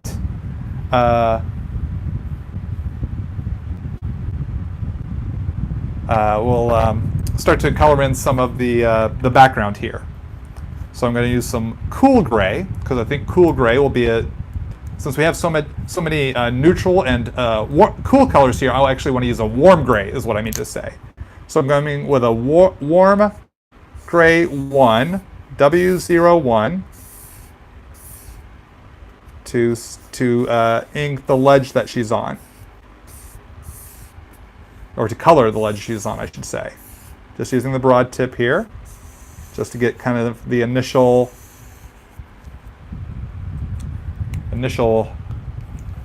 base color down. Now some warm gray 2. Just darken that up a little bit.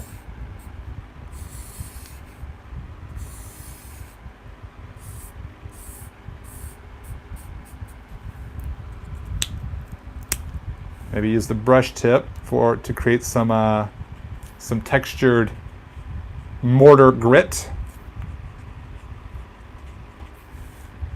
Use the broad tip to kind of get in that base color, and now the brush tip to just kind of dance across the board to create more of a concrete sort of look. Just let it dance. A few little dots here and there. Maybe some big chunky parts. And now it looks kind of textured. Just very subtle texture, because we don't want this part to overpower our star. This is the supporting cast right here.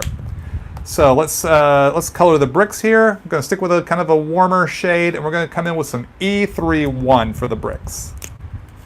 Kind of a very light shade of brown, kind of a tannish brown. Just going to pull this through here. And that's actually when I use that same shade of brown for this part of the building behind her, because it's a part of the same brick and mortar building. And let's come in with that warm gray 1, as we had used for the ledge she's on. Again, still same part of the building. So it establishes this is all one kind of building she's on.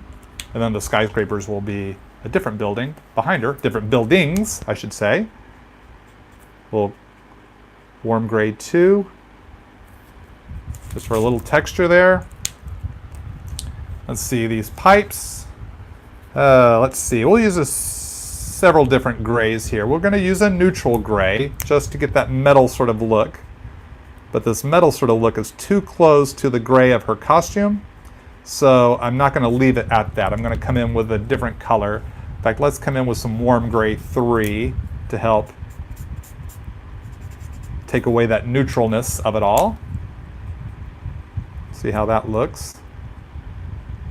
Maybe use some of this warm gray. Oh, I like that. The warm gray 3, put in some texture there into the bricks. I'm going to reflect that down here as well. Just kind of filling in some cracks and dots and rough texture. Now what I'm going to do is I want that to kind of have like a bit of almost like an army green sort of vibe to it. If I mix some green in here, just gives a slightly different shade of gray. It's like a greenish gray. Now we have this skylight here, so let's use some cool gray for the trim, at least initially here. This cool gray is a bit close to her neutral gray, so I am going to want to break that up with a different color.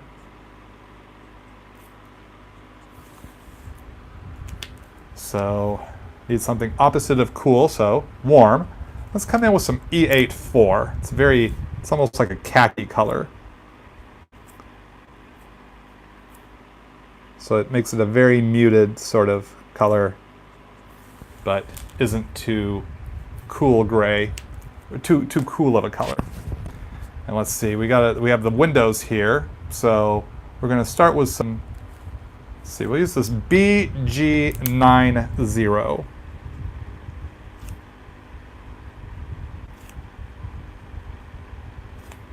I don't want to use a light blue like I often would for glass. Though I will mix in a little light blue. Actually, I'll use some BG000 in with this to give it a sense of blue, but not overpowering the blue over here.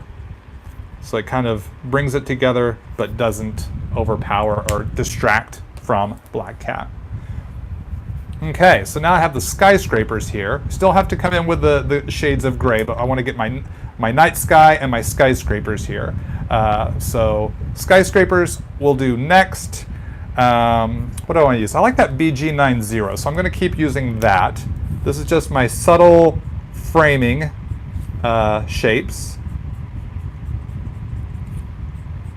So we're just going to pull down from the top of the building down, just letting it kind of fade. Maybe the light of the city is coming into play here. You know, it's coming down to white. This doesn't have to be quite exact. I'm just going to use this same shade all throughout for now, because I don't want multicolored buildings distracting from Black Cat. If I did a green building and a blue building and a purple building, it would, or very subtle shades of those colors, would be too colorful. And I don't want it to be too colorful of a city behind her. I want it to be muted, and by muted I mean not vibrant. It's kind of held back a bit so that she continues to be the star of this image. And the buildings are her supporting characters. There are no small buildings, only small buildings. Okay, that no small part, only small actors thing doesn't translate here. I tried. Let's come in with some BG000, much like I did here on this skylight. I'm going to utilize this on one side of the buildings, just to give it some depth, some 3-dimension. Just as simple as that.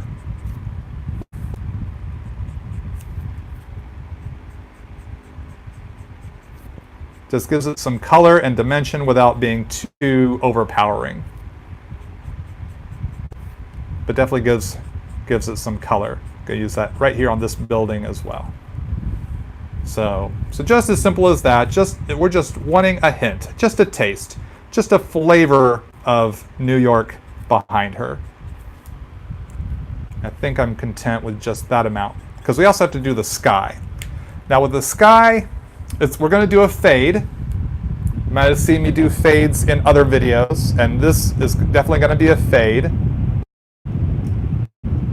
I don't want to do a black sky because I want, because the light of the city reflects up into the sky, it creates that kind of night shine in the city. So I'm going to want to use shades of purple, like dark shades of purple moving down to maybe a shade of orange. Or, well, we'll see as we go. Right now we're going to start with a BV25. Now this is going to be challenging because I'm not going to fill in the entire cover here. I'm going to create just kind of like this little bit of an arc halo. But I do want to very, very lightly kind of give myself a guideline that I can just kind of work with. This marker will be really dark here starting off, so we probably won't even see that pencil guideline. I'll try and move it closer here. You can see I did a pencil guideline just to show the arc here. I don't want to fill it off into here. It would be a waste of ink, and it will distract from the logo, and I really like the logo. So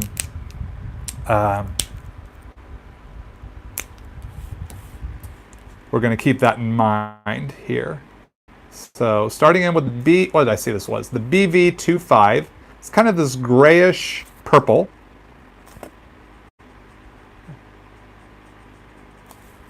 I'm going to leave a halo around her, just so we don't lose all that line art. At least that's the intention right now. I might change my mind as I go.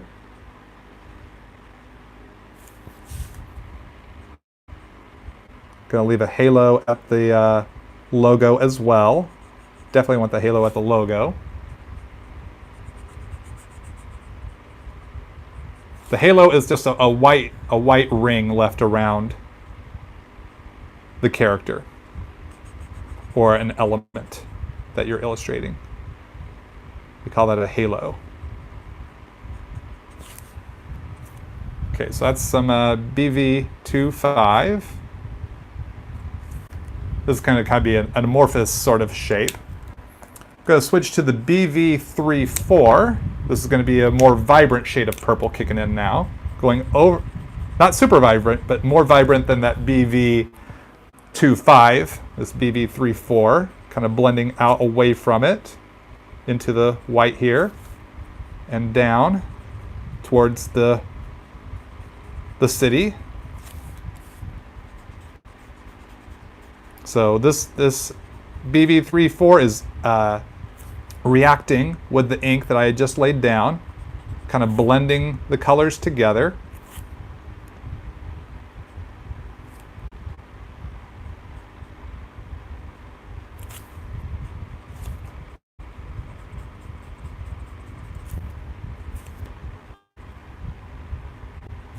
So just chunks of color for now. Then I'm going to take this to a BV11. BV is blue, violet, 1-1. So this is a more vibrant purple. So as we get closer to the sky shine of the city, now this might be early evening. It could be, maybe it's early morning. Maybe it's like 4 or 5 a.m. You know, the viewer can interpret whatever time of day they want here. I'm not dictating what time of day it is necessarily. I am trying to indicate that with my intention, but the viewer is more than welcome to fill in the blank and tell and see the story they want to see as I go, or as they interpret the illustration before them. Just kind of some swaths here. Swaths. Pluralized swath is a difficult word to say. But using these purples, because it's nice and subtle, I think it's the color complements her a bit.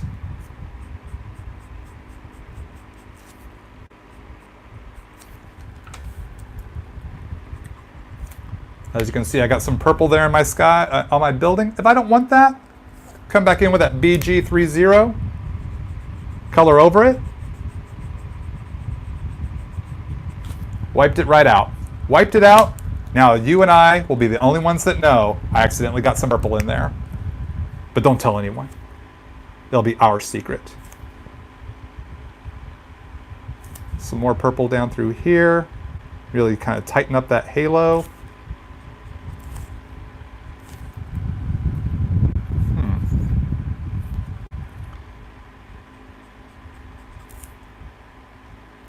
Now that I think about it, because this shade of purple is so light, I'm going to ditch the halo because she's already haloed as it is, having that white highlight through there.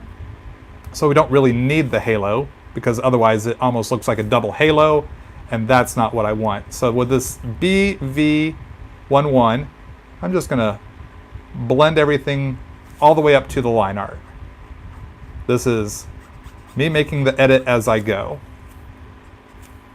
because I noticed something as I was illustrating, and it's like, you know what I thought I needed, I don't need. So I can make that change right now as creator of this image for what I feel might make a stronger, hopefully makes it a stronger image. At least it's a choice that I'm happy with, and I feel is the right choice for me. If you have a varying opinion, you're more than welcome to have that. Certainly don't fault you for that whatsoever. We all have our own preferences and tastes. Okay. So now let's see. We want to pull in some even lighter shade of purple at the very, very bottom. And this is the V01. This is a bit of a warmer shade of purple.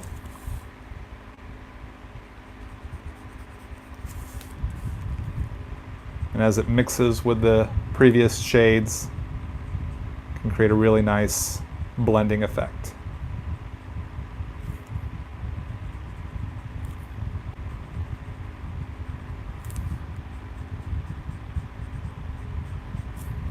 I definitely want these colors to all mingle together.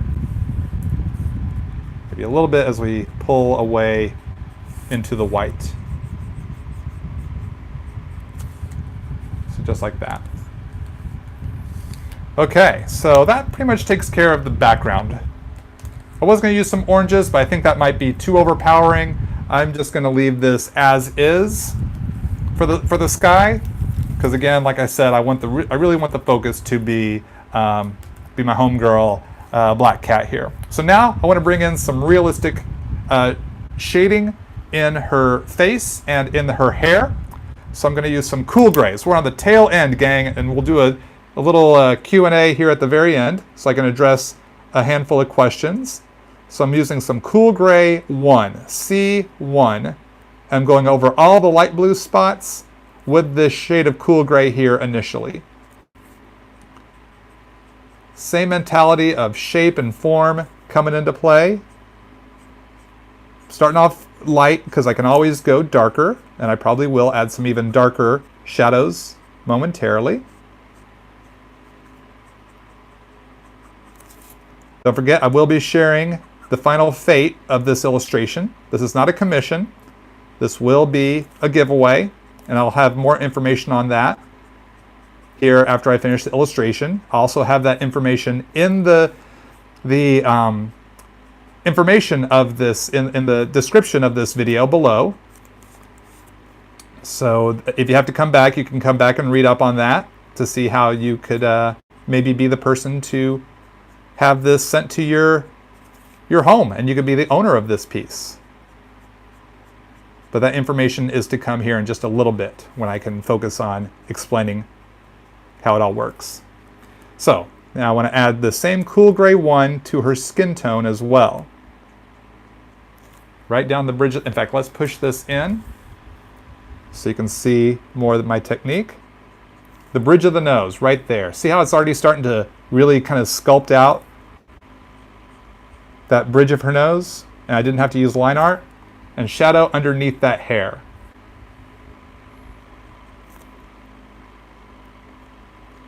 Shadow along this jawline and at the cheeks. And underneath the nose, absolutely. Really helps create that nice 3D effect. Might even come in with a darker shade in a little bit, but this is just now my initial base shadow. A little bit there in the teeth. Underneath that hair. right here at the cleavage, just a little bit, right there underneath the fur collar. All right, that's essentially wave 1 of the shadows. Now I wanted to go a little darker in certain spots, so I'm going to bump up to a cool gray 3. Definitely want darker shadows here in the further back parts of her hair. Maybe underneath her bangs here just a little bit. Definitely under, through the eyelids. Kind of a smoky eye sort of look, a little bit. Definitely underneath her nose. Maybe a little bit here at the bridge, at the top of the bridge. Just real subtle. I want to maintain a nice thin sort of details. Maybe a little bit here in the lips. Underneath the chin, underneath that hair, under the back part of the fur collar. Definitely back here behind the body. See what I'm doing there, gang? See how it all kind of comes together and creates the depth. A little more underneath that hair there, really create that sense of depth. Maybe a little bit more at the corners. I can always add in more dark as I need it. Start light and work your way darker bit by bit. It's a game of patience, but I think you'll be happier with your illustration in the end, because you can always make things darker. It's a bit more challenging to make it lighter. It is possible, but I'd rather work just light to dark and just go darker as I need it than try to figure out how to make it lighter and hope that it all works out. All right, we're on the tail end, gang. We have almost completed this illustration. Thank you so much for everyone who's hung out with me here today. If you came in late, so glad you're here. If you had to leave early and you've come back to watch now here on my channel, thanks so much for coming back. I really appreciate all of your support. Thank you everyone who subscribes to my channel. I really appreciate that support as well. Thank you, thank you, thank you. Oh, and I was just, sorry if I was off camera frame. I forgot I had pushed in. Just adding some more shadow to these spots here. Let's pull the camera back just a smidge so we can see Felicia in more of her glory. Let's see, put this marker back. I think we're about set here. Actually, what I want to do, just another little cut here, is I'm going to take some neutral gray 6. I used neutral gray 5 for all this, but I want a little neutral gray 6 to cut in some little extra details. Some little extra cuts here and there to give a little more eye candy. I don't want to go too crazy with it, but I just want a little more definition. And just going a little bit darker in just a few key spots. And I'm considering the shapes of everything and where those spots might be.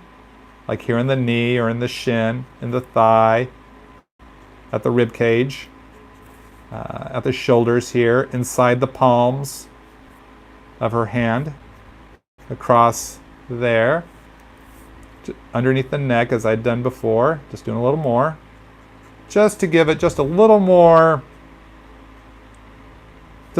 gray, just a few spots of some darker gray, right here at the chest. Just gives the viewer's eye just a subtlety of more for their eye to play with, is the thing I'm considering here. Just to give it a little more life, a little more bounce.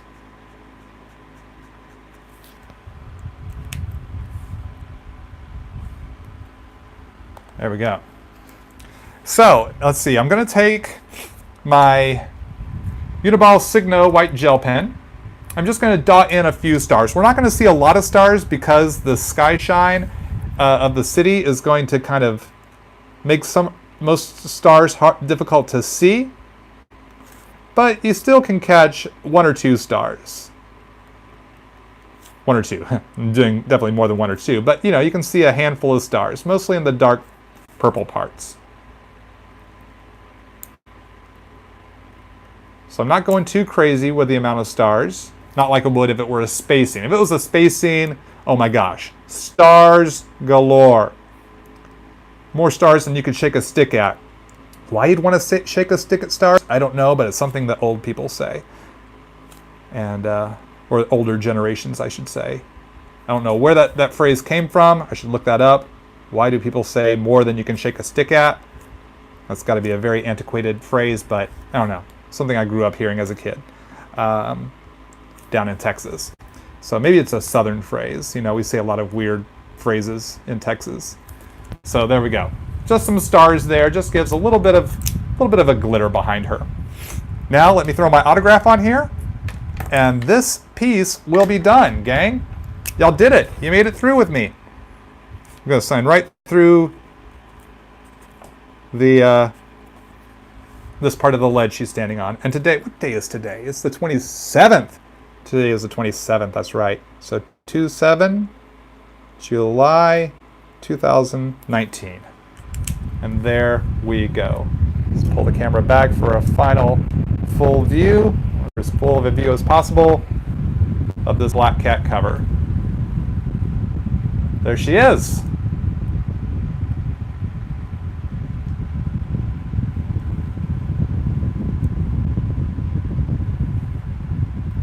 So let me flip the camera around.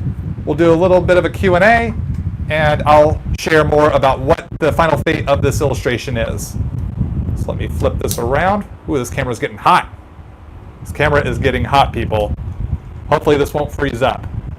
I have it out of its protective guard, and have the fan on it here so we don't overheat and freeze up. I can't believe we've gone this long without the camera freezing up, so that's fortunate.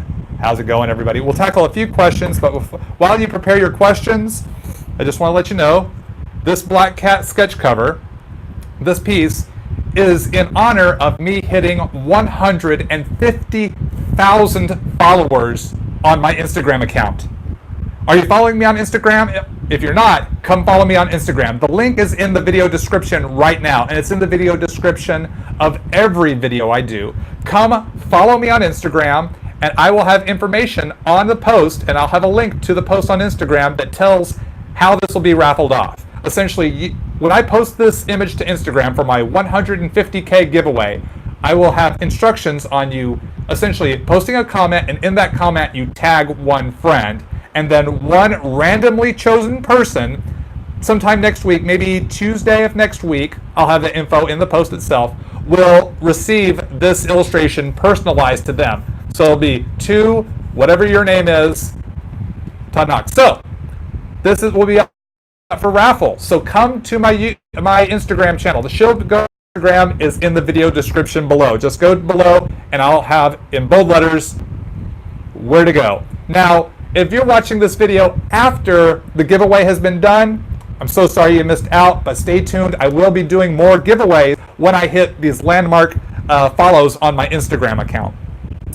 Maybe at some point I'll do some YouTube giveaways once I learn the proper way to do that. There's a lot of research, there's a lot of rules, so it's easier for me to do giveaways on Instagram, and I've got the highest audience on Instagram of all my social media, so it's a lot easier to do. So while we still have time, let's tackle a few questions. I'll scroll back here, see if there are any questions that I can address. Now, unfortunately, I can't answer every question, but I'll do my best to answer as many as I can. Let's see.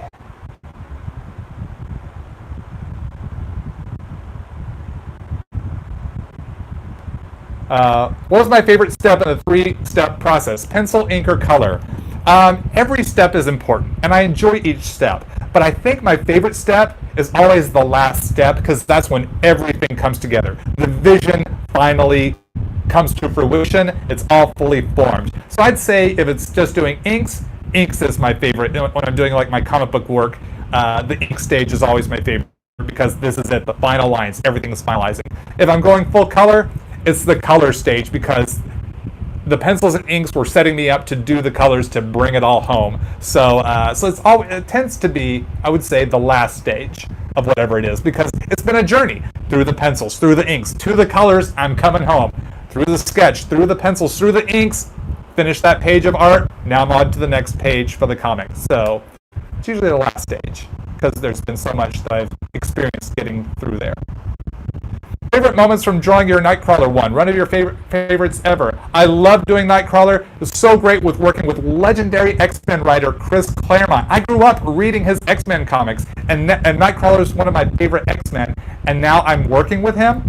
Well, that's what I was saying in 2014. It was a 12-issue series.